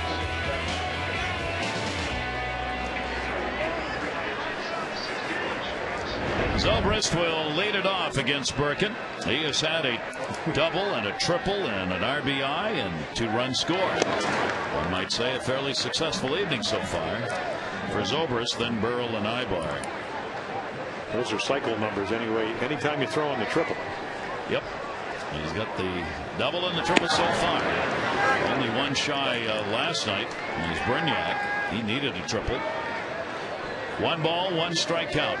6 runs, 12 hits, and 1 error for the O's. 5 runs, 6 hits, and no errors on the board for Tampa Bay. Jeff Neiman came out of there. Could be the losing pitcher, surrendering Those 6 runs on 11 hits in 4 1/3 innings. 2-1 delivery on the way, and that one is just off the glove of his Turris. That will be a base hit. Zobrist has a 3 for 3, and there's the single. All he needs is the home run. Join Orioles Reach and Oriole Advocates for the cardboard to leather collection Saturday before the Red Sox game. Volunteers will be throughout the ballpark at all the entrances to collect the new and gently used baseball and softball equipment. Cash donations will be accepted. The silent auction is going to be held at Gate D, and all fans who donate are going to receive a Melvin Mora autographed player card. OriolesReach.com for more details. Throw over, a little stumble on the get back by Zobrist. Well, another guy that can steal bases. The Rays came in with 175, leaving the Angels. And the Royals came in with 71. Tells you how they try to run you out of the ballpark. And this guy tries to hit the ball out of the ballpark. Home run on a single tonight. Pat Burrow came in 1 for 19. Ejected in Sunday's game for arguing with the home plate umpire. And got himself settled in right away. Even after the first 2 pitches he saw in the ball game, got a home run and a single. He's got 4 RBIs. And Zobrist will go back to the bag. 32-year-old, 9 seasons with the Phillies. Got another year in his contract here at Tampa Bay, and hopes he'll have a healthier and more successful season, especially long ball wise. 14 homers on the year for Burrow. Here's the 1-0. Had a reach, popped it up. PA coming, as Turris out. As Turris wants it, and he's got it. Yeah, I hope he wanted it, because Fiorentino wasn't going to get there. Chris Ray in the bullpen, first warm-up action. To give Birkin a lot of credit for settling in. It looked like he wasn't going to last more than a couple innings when this ball game started. Well, you go back to our scouting report, we threw in Battler there. I mean, not only anytime you're 2-11 and you look at that 11 losses, even though early on not a lot of run support, it takes a lot of fortitude to go out there every 5th day and get knocked around more than you want. Never did in the minor leagues. 12-4 last year at Double-A. There's a good changeup right there. So he's just made some nice adjustments. So a lot of it has to do with using all your pitches, but the big thing is just made more quality pitches since the first. Willie Ibar is hit into a fielder's choice and flied out. Zobrist still at first, one down. That's a tailor-made. As Turris takes it himself. No runs, 1 hit, no errors, nobody left. Birkin gets a big pitch right there. Orioles lead it by 1.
Then opening day, April 6th against Tampa Bay. That will be on the road. And then the Orioles return home April 9th for their home opener against Toronto. April 27th, both the Yankees and the Red Sox will come to town during that homestand. So that'll be an exciting week for the Orioles and the young players. May 6th, the Orioles will head to Minnesota. They have a 4-game series in that new stadium. Could be snow in Minnesota. That's an open-air stadium. We have to remember that. Also, the interleague schedule this year: at home, the Orioles take on the Mets, the Marlins, and the Nationals. And on the road, they will face the Nationals, the Giants, and San Diego. And October 1st through 3rd, there's a 4-game series. Actually, this season, September 30th through the 3rd, rather, the season ends at home against Detroit. So already thinking about opening day, Gary.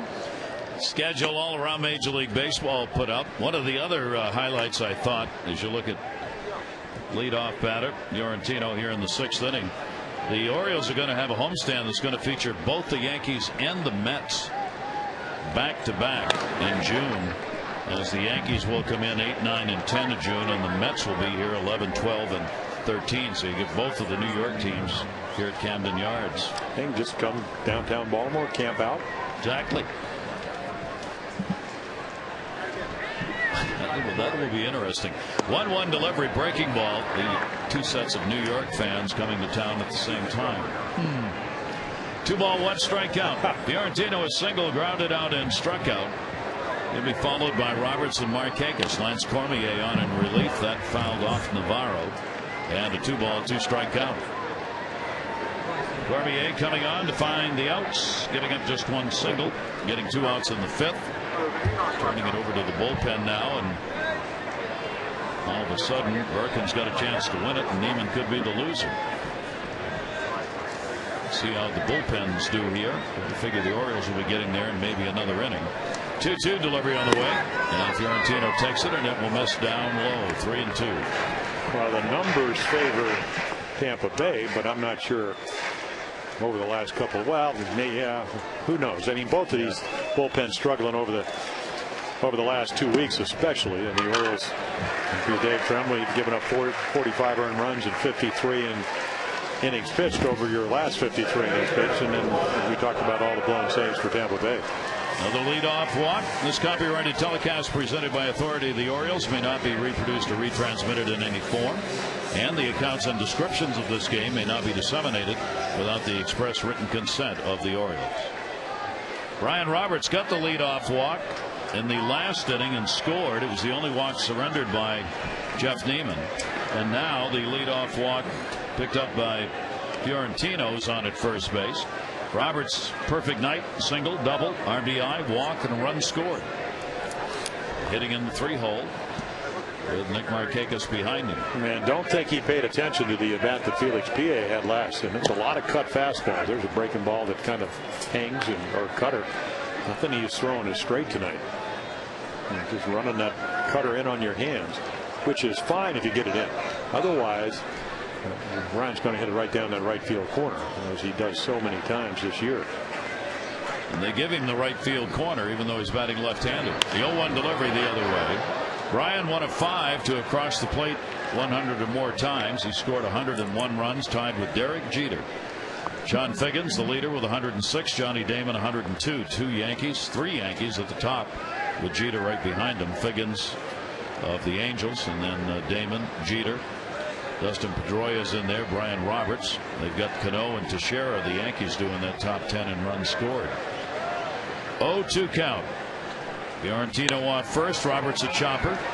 Going to go to second, 1, and no relay to first. Good play by Brignac in order to get that lead runner. As we go into the final part of this season, kind of fun to take a look at some of the awards that are going to be given out. What do you think? MVP candidates? Write-ins are highly acceptable, but it would seem Jeter, Mauer, Kevin Youkilis, Cabrera with Detroit, and Kendry Morales with the Angels, certainly in the American League, deserve consideration. In the National League, there's Albert Pujols and 499 other players. But the American League is going to be a little tougher.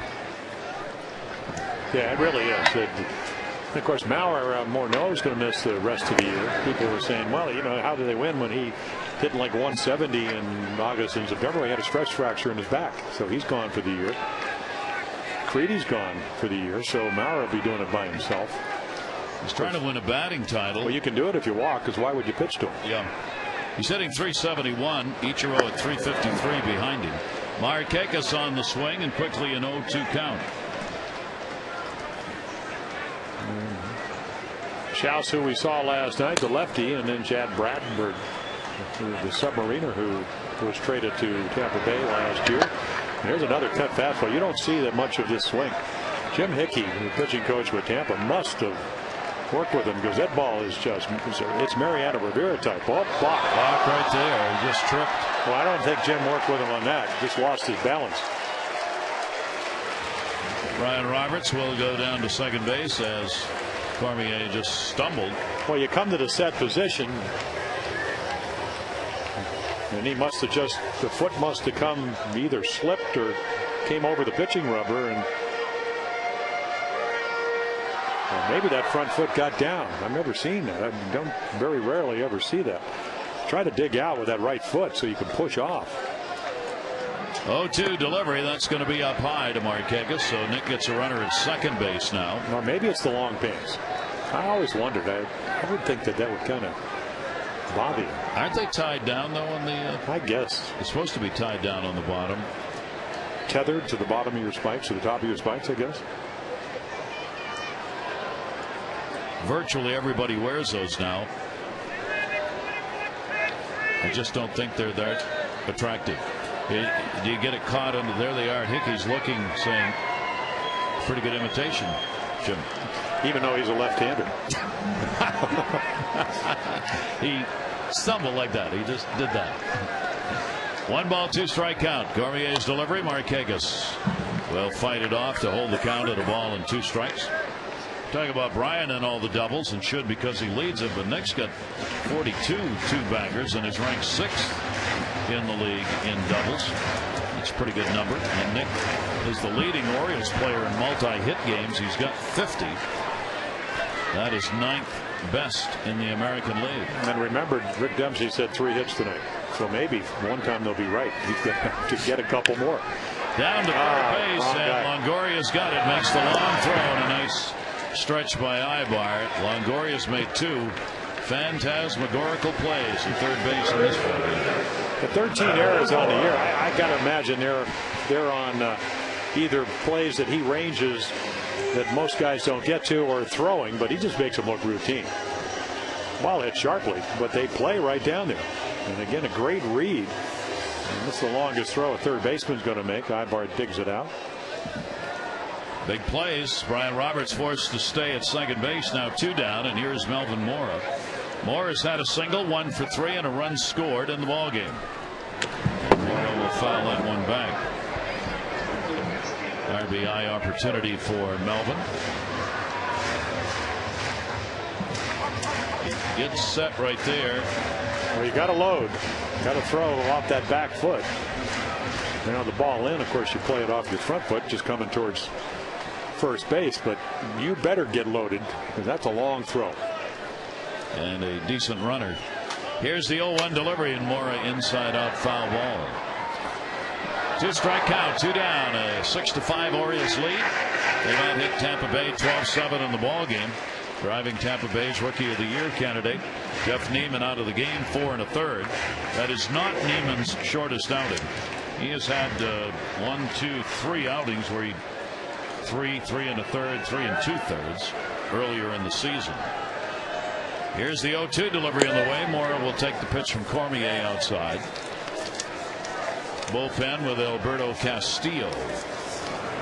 Castillo's another one of the Orioles who's getting a long look for the needs next year in the bullpen from the left side. 1-2 strike count. Mora down the line. It will curve, and it is a foul ball. Melvin has had a hot bat here in the month of September, as Melvin's helped the Orioles get the offense back on the road again to try and help out the pitching. Well, yeah, his approach has been awfully good. Of course, you know, you had that fabulous second half last year where you hit 276. drove in 56 and hit 12 home runs. Just hadn't been able to pull that off. Hadn't been able to hit for the power number. 355 in September for him. On a check swing, did he go? A look at first, and no. DeMero down at first base. 2-ball, 2-strike count. Cormier's got 2 down. He's also got Brian Roberts on at second base. Brian again meandering off that bag about a third of the way down. Yeah, he probably already would have tried to steal third if there was only 1 out. They just are not going to hold him close. 2-ball, 2-strike delivery on the way. Melvin Moore towards third again. Longoria cuts it off, running throw, and Ibar again makes the stretch. A fine defensive inning for Longoria. Runner left stranded. Orioles lead it by 1.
The nation's fastest 3G network, AT&T, your world delivered. And right now, Birkin's got a chance to be the winning pitcher in this ballgame, as the Orioles have come back to take the lead. DJ Upton, we go to the top of the 7th inning, inside for a ball. Upton has struck out, flied out, a couple of hits, 7 at bats in the series. Navarro and Brignac to follow. Well, of course, that swing was right off the end of the bat, but it was a home run swing. Fastball, middle of the plate. Fiorentino made a nice play on the warning track, just shy of the wall. To short, as Torres time to get in front. 1 down here in the 7th. Always amazes me. You saw Torres there actually take 2 steps. Players who are out there every day, they just know. I mean, he could have made that play without taking that 2nd step, but he knew who was running. He knew Upton's not at 100%, so it gave him time. You watch, he'll go once, twice, get in front of it, and the once, twice. He could have done it first time, but the extra one gives him a little time to just group a little better and make the throw. And it's there in time. Yeah, the first guy that I played with at shortstop when I came up with the Orioles was Louis Aparicio, Hall of Famer. He would actually look like he was looking, would have been Lee McPhail. Was looking at Lee McPhail. He would look at the ball, take that little step or 2 steps or whatever, and then the ball would always beat the runner. I got to ask Louis about that next time, because when I watched him play, I always thought Louis Aparicio almost teased runners. Because he's like, he always got, no matter who was running, the throw was always there almost at the time the runner got there, but just ahead of it. Whether it was the fastest guy in the field or the slowest guy on the field. Now, Torres doesn't do that. But Louis sometimes looked like he kind of just waited and said, go ahead, keep running, keep running. Yeah, wow. Gotcha. Navarro with a 3-0 count. Birkin has not walked a batter in the ballgame until right now. Well, yeah, that he got a little out of sync there and a little out of sorts, and not even close. So the bullpen active. Castillo's been up before, and Ray. They are both ready, and they're going to come in. Somebody is. That will be it for Birkin. He will leave the ball game responsible for the potential tying run on at first base with the walk. You talk about settling it in. No, he was magnificent after the first. Really figured it out and did it in a hurry. Looking for his 5th win of the year. Birkin out.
And there's the line responsible for the base runner on. So Alberto Castillo comes on, and Joe Madden will send up Gabe Kapler with a couple of pitch hit home runs. 6 home runs, 286 average against lefties. But the whole team, they have 6 pinch hit home runs this year. The Orioles, Oscar Salazar now with the Padres, the only pinch hit home run. Runner on at first base and 1 away. They walk to Navarro. Does he steal bases too? No. Well, he's got 5. Yeah. Those are back enders. Brignac, and that's taken away. Brignac has had only 1 hit in 18 at bats against left-handers. Is going to be pinch hit for as Gabe Kapler will come on and get the job done here in the number 9 spot. Brignac, despite the bat we've seen here, that has not been the case against lefties. Kapler, 1-0 delivery to him. Breaking ball that is in there for a strike, and it's 1-1. Yeah, gap hitter with power. Yeah, that's what Gabe Kapler could always do.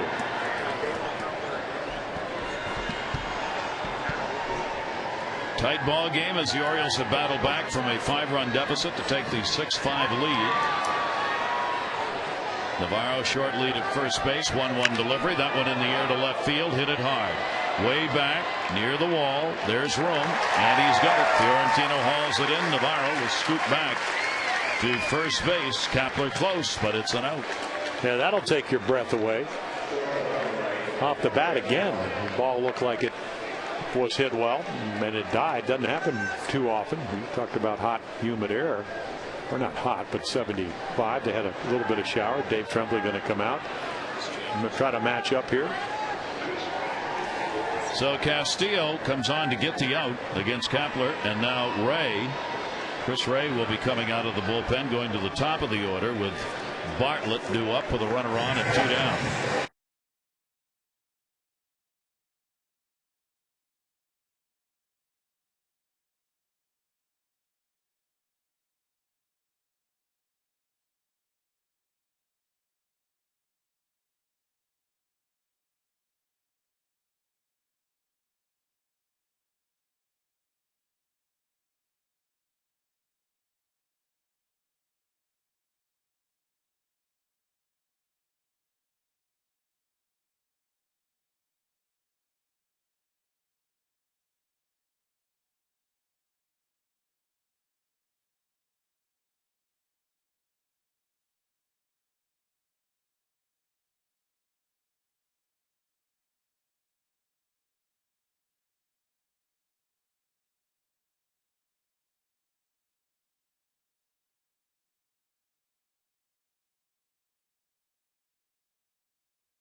final out here in the inning as he comes on 40th ball game pitched.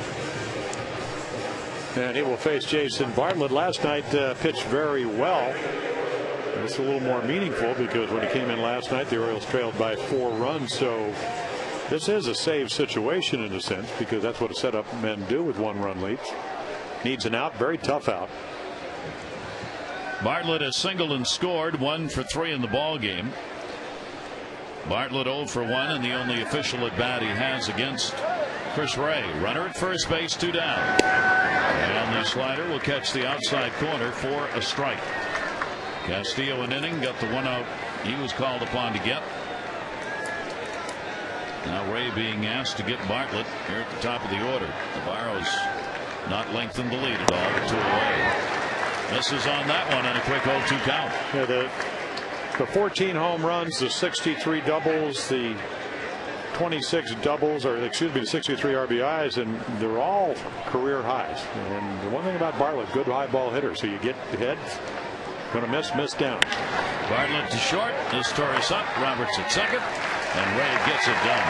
No runs, no hits. The base runner left on. 7th inning stretch time. It's brought to you by Jack Daniel's Tennessee Whiskey. Please drink.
Here in 7th inning stretch would be 6-5. You can tell as you go through the innings it had been a 5-0 lead, and then the Orioles with 6 unanswered runs in this ball game, and credit Jason Burkett, Jim the starter, after a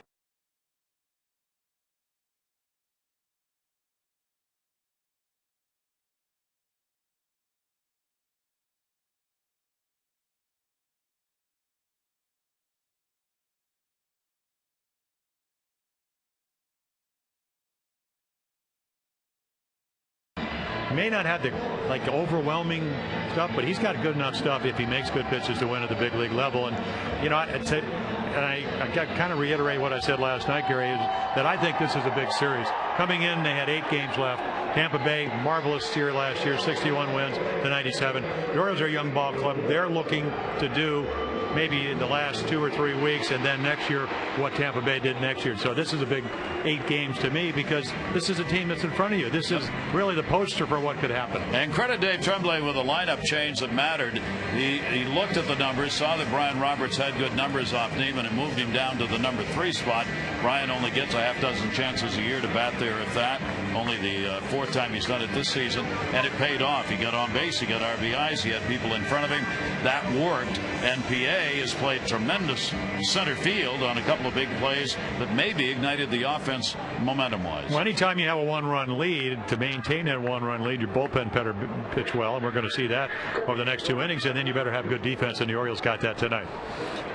Gabe Kapler is going to stay in the ball game and play in right field. Zobrist, who had been out there, moves in. He will play at second base. And Schaus is on the mound. The submarine thrower will come on for Cormier, as Cormier worked an inning and 2/3 and gave up just the 1 hit and no runs, had 1 walk. Now Schaus out of the bullpen, and the left-hander delivers and misses, and a 2-0 count on Luke Scott. Scott has doubled, picked up an RBI and a ground ball out. 1 for 3 in the ball game for Luke Scott. Scott, Wieters, and Michael Aubrey are due up bottom half of the 7th inning. That one in the air to right field. He got it Scott. And the Orioles take a 2-run lead.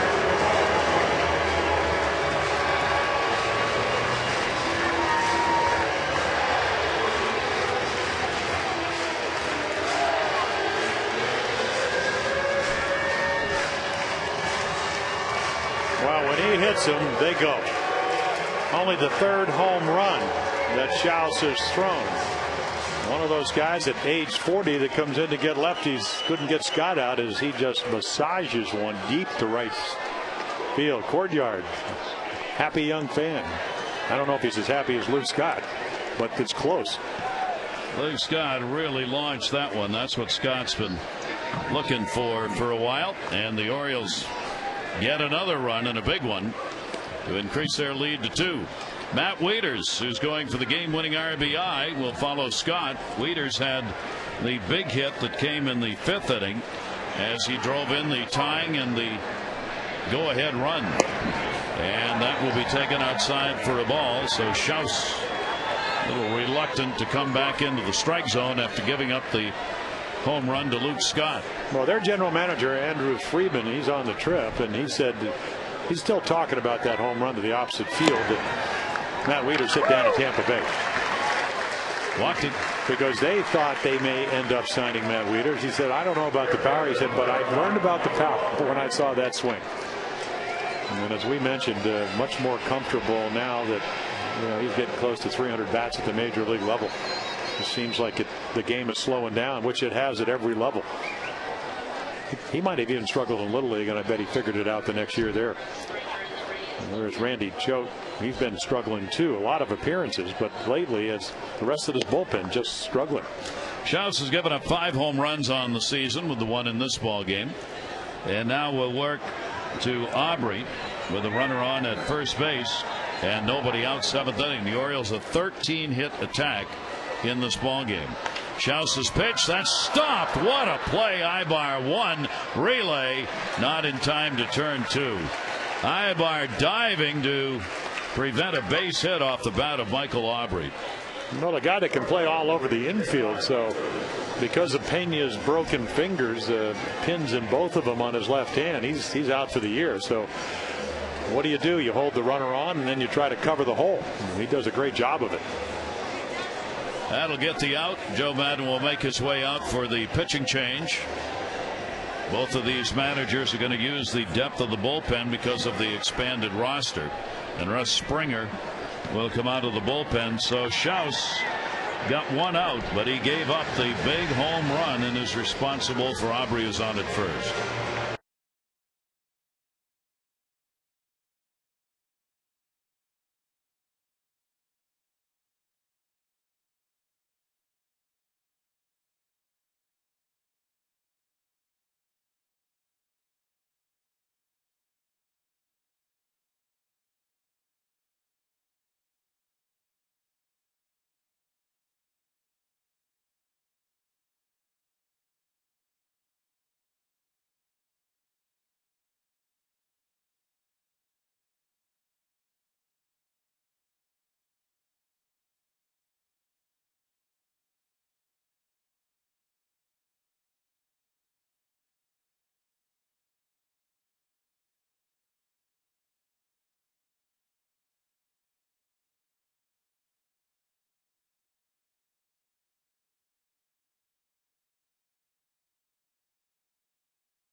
Tampa Bay over the last dozen games. It's been tough on him. Yeah, 40-year-old right-hander, 17th big league season. Started the year with Oakland. Traded to the Rays when they were still very much into the wild card hunt. and he's been with the Yankees, the Angels, the Phillies, Astros, Diamondbacks, Braves, Cardinals, and A's. And then 4 postseasons, 2 World Series with Atlanta, and then again with Houston in 2005. So a veteran. All kinds of arm surgeries along the way. Still chugging along. He'll continue the chugging against Torres, who's had 2 singles and an RBI in the ballgame. Runner on at first base and 1 out. Springer's delivery to Torres has taken for a strike. Orioles have had contributions up and down the lineup in this ball game. All of the starters have at least 1 base hit in this game. 13 total. And a 7-6 lead with the 1 home run in the ball game. Luke Scott starting this inning off against Schultz. Springer in the 0-1. That one down the line and left, and that is a fair ball. As Torres a late start, and going back to second base on the long throw in by Crawford is Aubrey. As Torres thought that was going foul, and he watched too long. Well, I think he would have got to second base, but Aubrey has no chance of getting to third. He just didn't get a good read on this ball. Plenty of time. And of course, if you don't pick it up or you don't think it's, because Crawford can go get him with the best of them in left field. So this is your classic matchups, and Schultz gives up the home run. Schultz going to come in now to face PA, who's on deck. The good thing is kids get a chance to be seen late in September. The bad thing is they get a chance to be seen.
Yeah, spring training invitee, Yankees, Arizona, over the course of his careers, couple of postseasons. Very good at not allowing inherited runners, and that's how they grade middle relievers. Only 9 out of 50, but as most of his bullpen since July 9th, last 28 appearances, 10 earned runs, last 14 1/3 innings, and the average up over 300. Left-handers 175 off him. The right-handers 286. Choate has not fared well in limited appearances against the Orioles this season. Choate this is the 3rd game. The other 2 he worked an inning in the 3rd and gave up 2 runs on 3 hits in those ball games. So Choate up with runners on at first and second base. Still only 1 away in the top of the order. Felix PA, single and an RBI and 4 times up, a couple of strikeouts and a ground ball out. Choate will deliver, and that is in there for a strike. So PA gets to go against the left-hander. 5th pitcher used by the Rays in the ball game. Aubrey on at second, and Torres on at first. The 0-1 delivery. And you can see a lot of deception.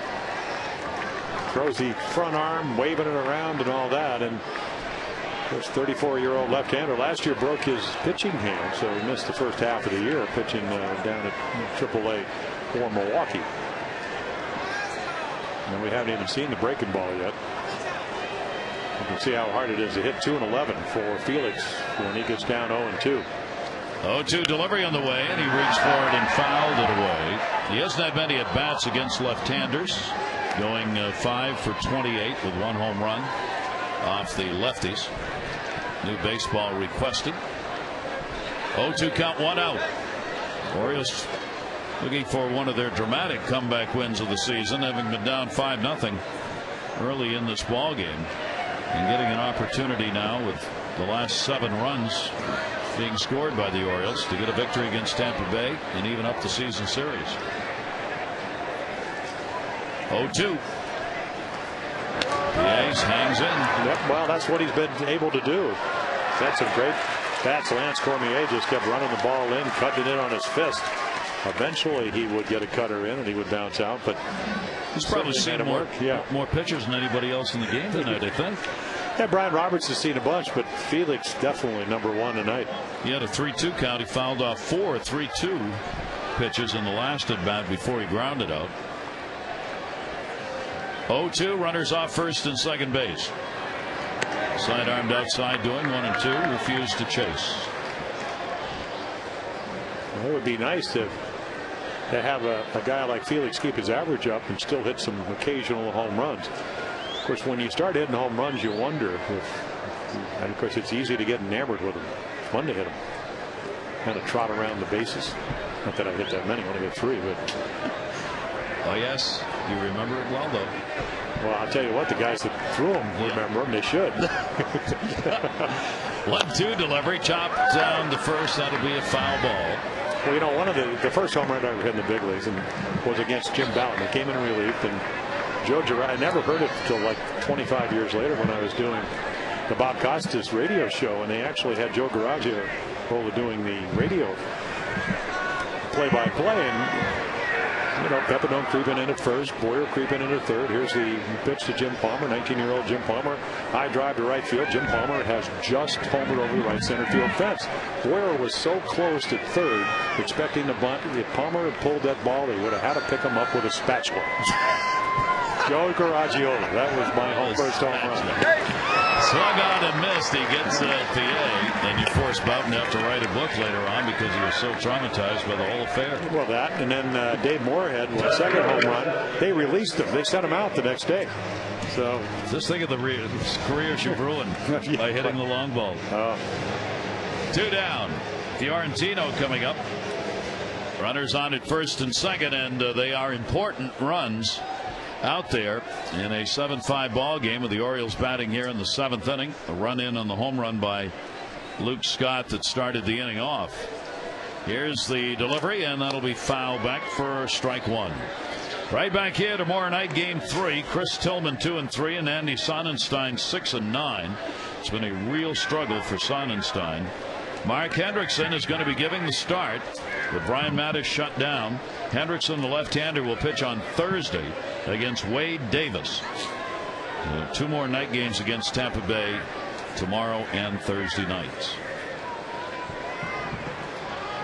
Count 0-1. Fiorentino with a single and a run scored. He's walked, grounded out, and struck out. And a strike taken. 0-2. You want to know who hit the third home run off? No. Stanford graduate Steve Downing, bonus kid with Cleveland, and they asked for his bonus back. There you go. There's the Oriole bullpen. One guy driven to write a book, another guy got immediately sent down, the other guy had to give his bonus back. Yeah, there you go. That's the history of my home run. They liked you as a power hitter, didn't they? That was a real 0-2 to Fiorentino, and it'll be outside. 1 ball and 2 strikes. Well, the important numbers, obviously, like you get some tack on runs, is right here.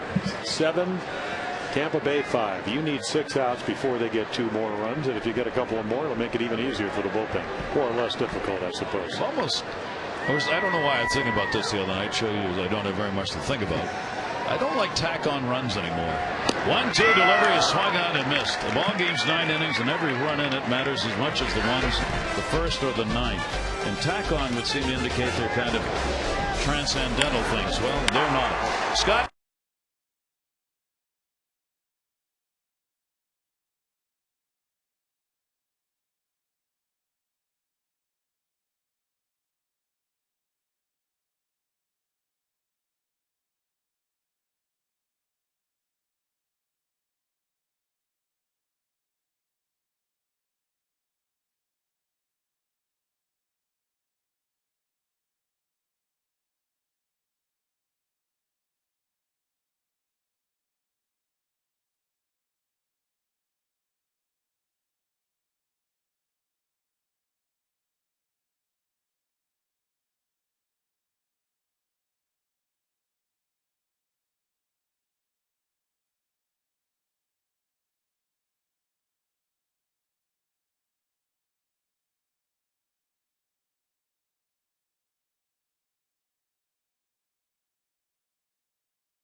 May have played a part in the Orioles then coming up and having a big inning, getting 3 runs on 4 hits.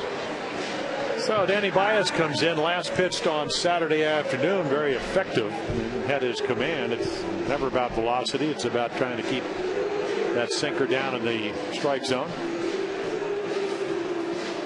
2-run lead to work with, and of course, in the theme of pitchers hitting on this 22nd of Washington, first major league hit off Kip Wells in the 12th inning, came around to score the game-winning run, and they released Kip Wells.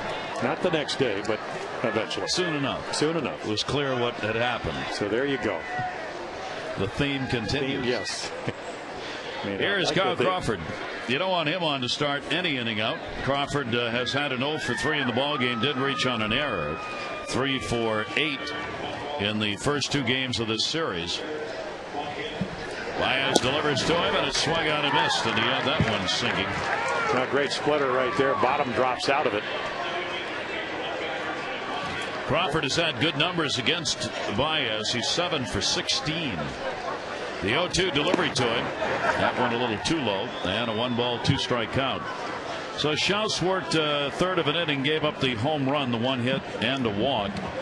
And then Russ Springer and Choate came on. Each worked a third of an inning. Springer gave up 1 hit. Choate gave up nothing and got a strikeout. Chopper.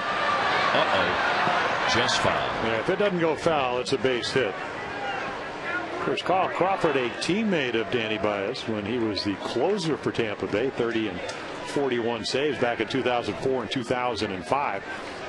Oh, please go foul. And it does. It's Matt Wieters. Trust me, it's Matt Wieters because he's catching, and you can't tell right here. He's thundering. Kind of looks like Preakness. Didn't it? 1-2 delivery down to first base. That was good. That wasn't a Philly, however. I guarantee you that. Orioles and the Oriole Wives have teamed up with the Maryland SPCA to create a very special souvenir for O's fans, the 2010 Orioles Pet Calendar. You'll enjoy 16 months of your favorite Oriole players, their pets, lovable cats and dogs, and the proceeds will benefit the Maryland SPCA in their work with local homeless pets. To get your Orioles Pet Calendar, visit Orioles.com today. See, only on Masson do we, you cross-train, we cross-sport. I've never seen that. That's a terrific angle. I'm giving them all 5. I don't know who shot that. It would be a great gift. That was unbelievable. Look at this. Look at this. Hit coming around a far turn. It's Wieters on the outside, followed by Crawford. He's a stub out on the end. And a strike taken. There we go. Great shot. That was a great shot.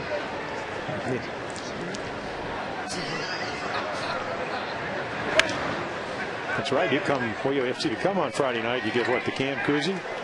You get the can koozie, but if you then you go and get that shot. People think they're going to come and get a vacation.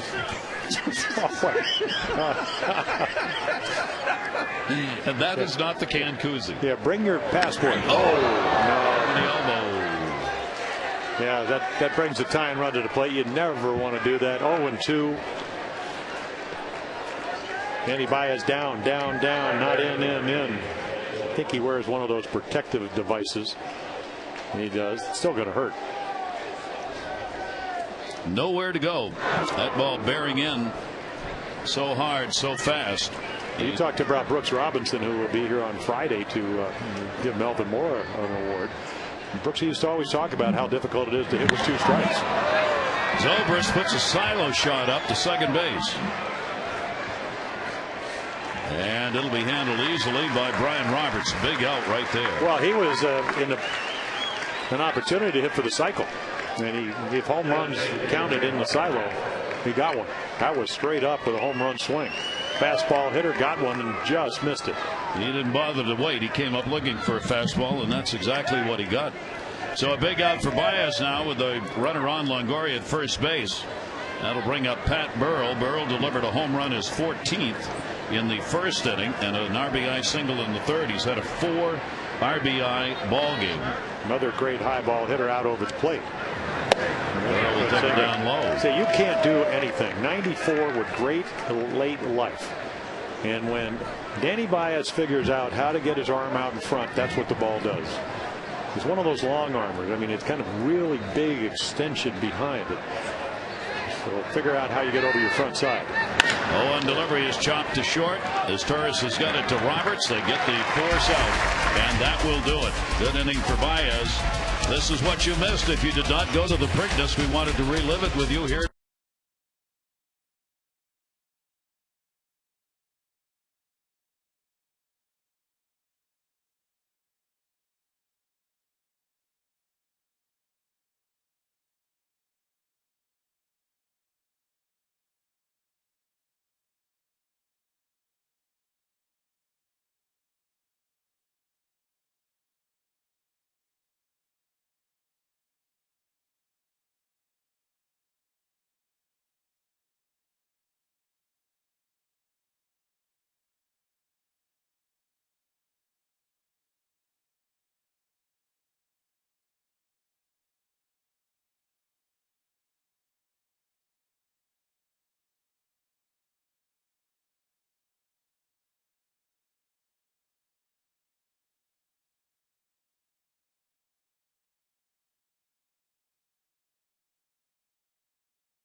As it'll be Chris Tillman on against Andy Sonnenstein.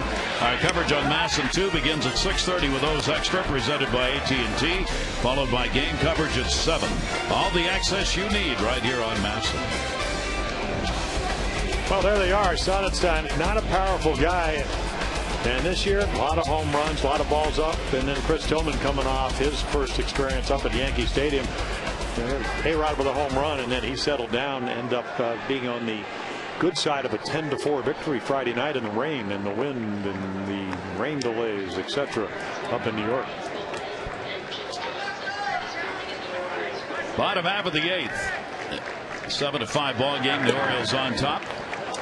Brian Roberts, fine night. Double, single, run scored, RBI, walk, and has reached on a fielder's choice. And he took a look down at Longoria, who's very, very deep at third base.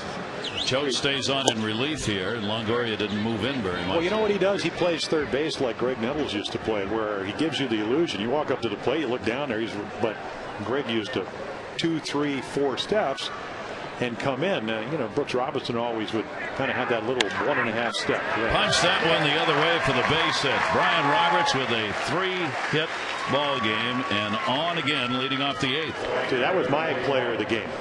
Here you can text in your vote, and you all can make Brian Roberts your player of the game if you'd like. Here are the candidates. AT&T player of the game, Matt Wieters, who's had a big night at the plate, right now has the game-winning RBI, couple of hits, 2 RBIs.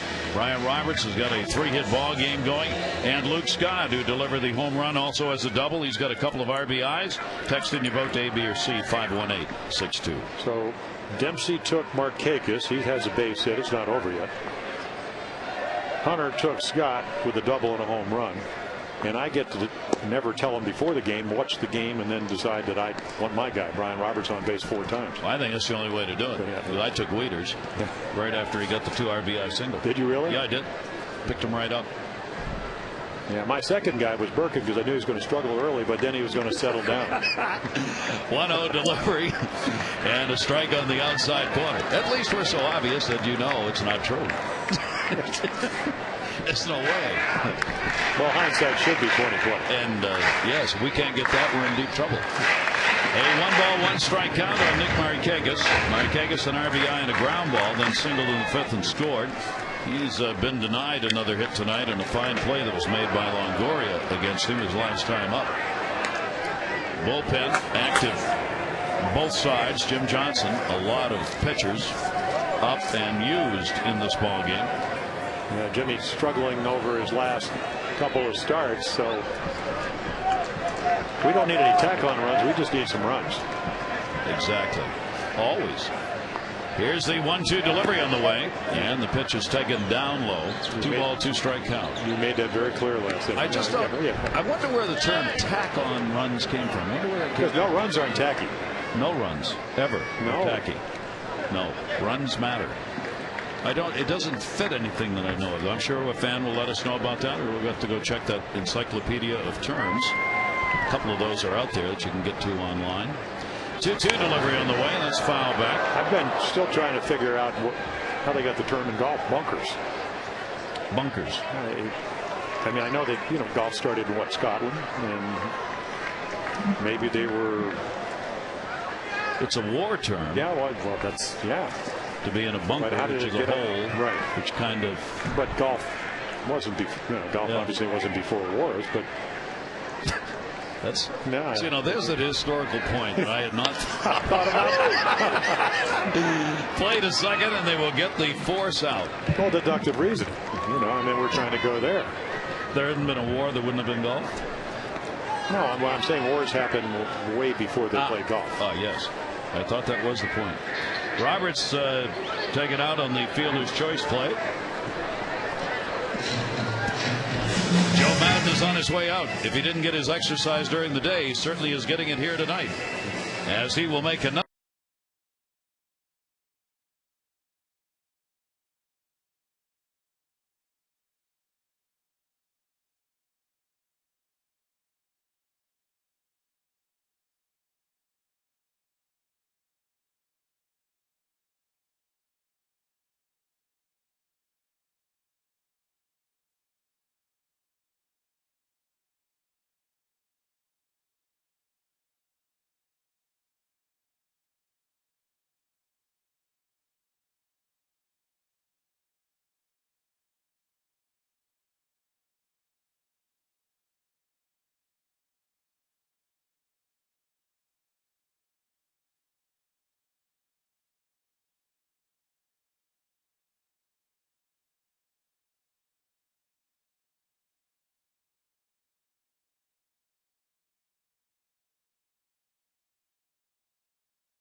happens as Chad Bradford will come out of the bullpen for the Rays to work here in the 8th inning, as Joe Maddon doing everything he can to keep this a 2-run ball game with 3 more outs yet needed by the Orioles to wrap this game up. Yeah, all kinds of physical problems. Elbow surgery back in February, so he missed 75 games, and then back tightness. So he has missed a total of 98 games, and we talked about the bullpen not as strong as they thought. They thought he would have them all year long because he's been pretty durable. Sinker baller, ground ball guy, occasional swerve, slurve, underhand breaking ball. But when he's pitching well, the teams that face him are going to hit it on the ground. Overall, their bullpen numbers on the year belie the troubles they've had of late, as they are ranked 4th in ERA among bullpens and the 4th fewest hits per 9 innings. They do surrender a lot of home runs. That's been a problem for them this year. They don't surrender many walks, though. But it's just, as Joe Maddon was talking with us last night about, the numbers don't tell you what's happened to Tampa Bay this year, except the record, which is 73-71. They just have had close ball games. They've not been able to win. Little things that got done last year that they've not been able to get done this year. Yeah, the 1-run games, I mean, they were so good, 11 over last year, and coming into this game 6 under, so that's a big difference. And your bullpen has a lot to do it. And then, of course, he throws in there, your bullpen has a lot more chances of being successful if you have more of a cushion offensively. 1 down, runner at first. Melvin Moore in the big cut, and strike 1. Melvin has had a single and scored that came in the 5th inning. The Orioles RBIs have gone to Brian Roberts. Markakis has 1. Luke Scott has 2. Matt Wieters 2, including the go-ahead. As Turris has 1, and everybody in the lineup has had at least 1 hit. 7-15-1 for the Orioles, 5-7-0, almost thrown away. Ibar having to reach to get around Markakis on that one, as Bradford trying to keep the double play in order by holding Markakis close. And Markakis challenging him as Nick has walked off a pretty good lead. And it doesn't steal a lot, 5 out of 7 as far as success.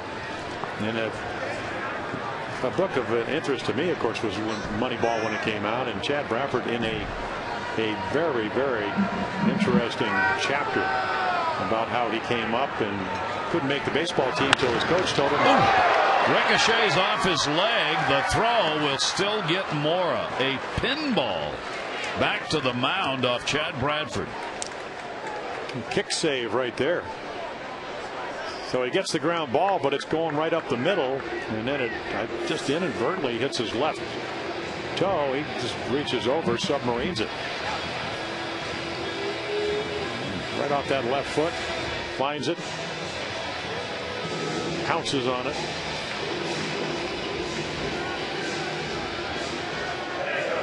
Boy, a little very unfortunate for Melvin and fortunate for Chad.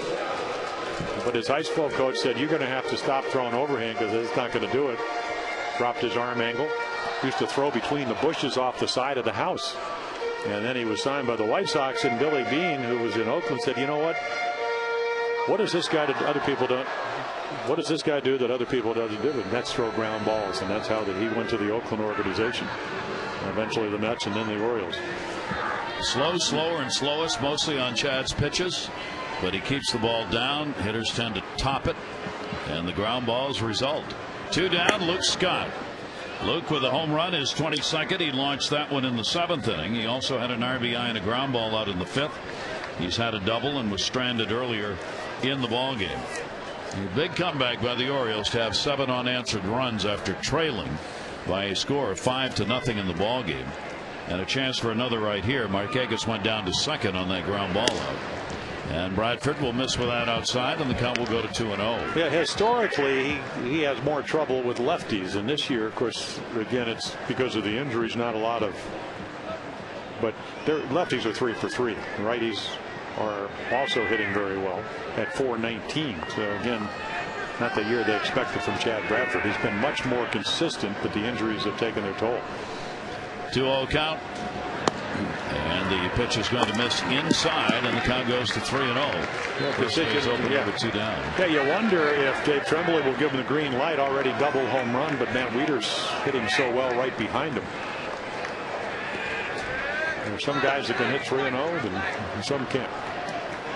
Andres Moore, we got him from the Mexican League. He was the best, and Earl Weaver knew it. But the guys don't want to do it. It's like you don't feel like you got to get the perfect pitch. Yeah.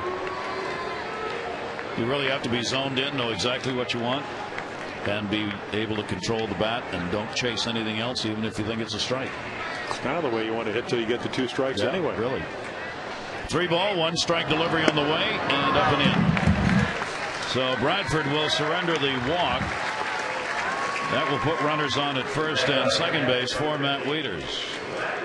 I mean, really kind of an unusual move for Joe Madden to bring in Bradford when you know you're going to face 2 lefties, or at least 1.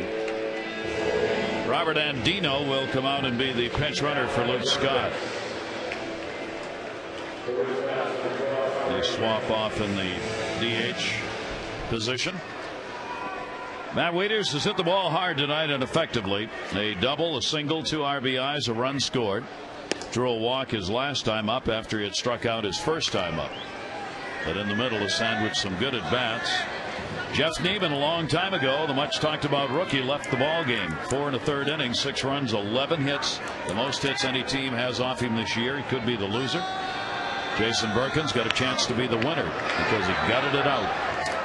Came out of the ball game after 6 1/3 innings. He gave up in the first 3 innings 5 runs on 6 hits, and then did not allow another run and only 3 hits the rest of his way through. 2 on here and 2 down.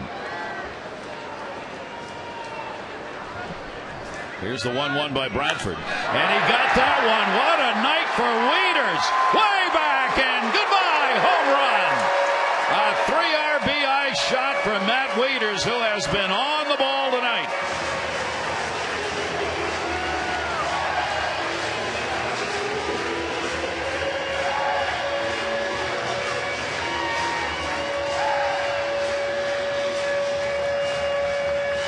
Yeah, this ball has no chance except going out to the flag court.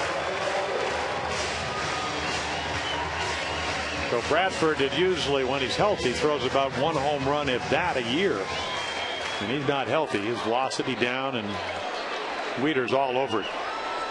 Boy, has Matt been on it tonight. We've not seen a ball game this year where Matt Wieters has had the kind of attack offensively that he's had tonight. I mean, his at bats, even when he struck out, he almost had a home run off Neiman that he put deep down the right field line. He's just been on it tonight.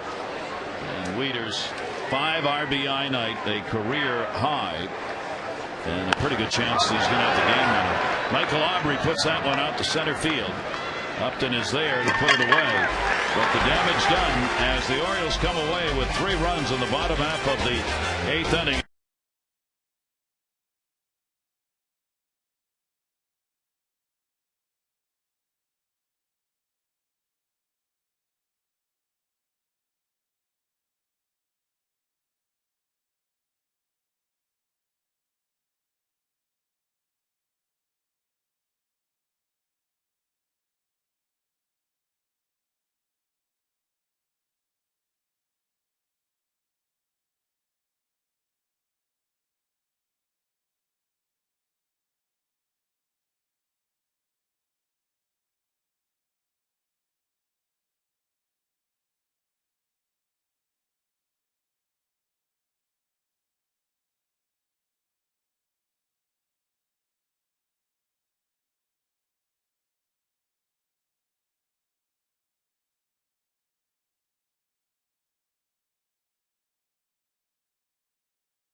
the 10-5 lead on a 16-hit attack. Jim Johnson on to try and finish it off. He comes on last pitched in that 7-3 victory. There's been a little bit of a struggle. Did get a couple of strikeouts, but did give up a couple of runs against the Yankees on Saturday. So he's the closer. This is not a closed situation. It would have been, except for Wieters' home run, who I have now chosen as my player of the game. I already got it. Oh, did you? Okay. I already got it. Yeah. Can't win them all, I guess. No. Here's Willie Ibar, and Ibar will take the pitch up high for a ball. Ibar with an 0 for 3 in the ball game. Upton and then Navarro due up against Jim Johnson. So we've had two divergent games last night and tonight. It was the offense of Tampa Bay putting up 8 in an 8-4 win in last night's game, and the Orioles tonight with the 10 runs on 16 hits in game 2. These two teams still have 2 more to play in this series. 2-0 delivery. Ibar takes it for a strike, 2-1. Yeah, Jim Johnson, who is retired, and is a low number for him. The kind of stuff he has, only 63% of the first batters. 2-1 delivery up the middle, and that's going to be a base hit. So Ibar delivers a single leading off the 9th inning. Updating you on the voting for the AT&T Player of the Game, and you can still cast your vote for A, B, or C. Right now it is Luke Scott on top. Scott, Wieters, Roberts. Your choices A, B, or C. 51862. Final results of the O's Extra Post Game Show. And if you're talking about pitching trends in this game, whether you're pitching for Tampa Bay or the Orioles, when you're in the middle of the plate, your pitchers are going to get hit hard. Both Birkin early on, and then Jeff Neiman didn't get the ball where he wanted to. When you make good pitches, you got a chance to get them out. And Ibar got a ball right down the middle and did exactly what they need to do, which is to get base runners, hit it back up the middle. 1-0 delivery on the way. That'll be taken outside. Birkin looking to win his 5th. If the Orioles can hang on, we'll go 5-11, and Birkin has not suffered a loss if he gets this win in his last 5 games. On the other side of the coin for Jeff Neiman, it would be his 6th loss against 12 wins, and the Orioles would even up their mark against him at 2-2 on this season. 2-0 delivery on the way to short as Torres on the short hop. Roberts, there's one. Relay to first. Nice double play. Well, I'll tell you what, they are throwing some leather tonight. Look at this BB. I mean, just tomahawked by B.J. Upton. And he hits it so hard. Nice little 6-4 to 3 AA to get 2 outs. You can't feel very good about yourself if you're Jim Johnson. You like the 2 outs, but both balls hit hard. Boy, the leather tonight, as you said, Jim, both sides have made some outstanding defensive plays. So the Orioles need one more. 2 down, nobody on. 9th inning. Navarro 0 for 2 and a walk in the ball game. Bullpen coming off after 6 1/3 by Jason Burkett, and they've given up no runs between Castillo at 3rd, Ray at 3rd, Baez worked an inning, and now Johnson trying to get an inning in here and face only 3. And it appears to me that just trying to find that arm slot to throw the good sinker. Well, back-to-back breaking balls, yeah. And when your arm isn't up, Scotty Erickson used to run through this problem. Ray Miller said it was like a locomotive going down the tracks, invariably getting off, invariably getting back on, never knowing how he got off or back on. And you can see just not the release point. It's only about a 3 to 4 inch difference between being behind your pitches and on top of them and being around them. Well, it's been a little bit of a struggle for Jim Johnson. Perfect game to struggle in, though, with a 5-run lead. Here's the 3-1 delivery on the way. Came in with a fastball and missed. So the walk surrendered by Johnson. 2 down, and runner on at first base. Greg Gross will come on and be the pinch hitter. Gross in the number 9 spot where Kapler had been, and Brignac before that. Gross up with 2 down. Runner on at first base. Orioles leading it by a score of 10-5. Gross hitting .242 overall, 2 for 21 as a pinch hitter. And it is taken inside, and Johnson continues to struggle here because all he wants to do right now is throw strikes. And it's just eluding him. And another thing that's eluding him is movement. When he's on, the ball really sinks, really runs. Just cannot find that sweet spot, so to speak. 1-0 delivered. There it is. It can be, and that's the changeup that he has used. Sometimes it gets you back into where your release point is. Sometimes you just never really have to think about it. Arm goes up, ball sinks because you got it in the right slot. 29-year-old pinch hitter Gabe Gross waiting on a 1-1. Runner at first, 2 down. Gross will chop it towards second base. Brian Roberts is there, and this one is in the book for the O's. They come back from the loss last night and get a 10-5 win. Birkin gets the victory, 5-11. Jeff Neiman will take the loss. He is 12-6. No save in it.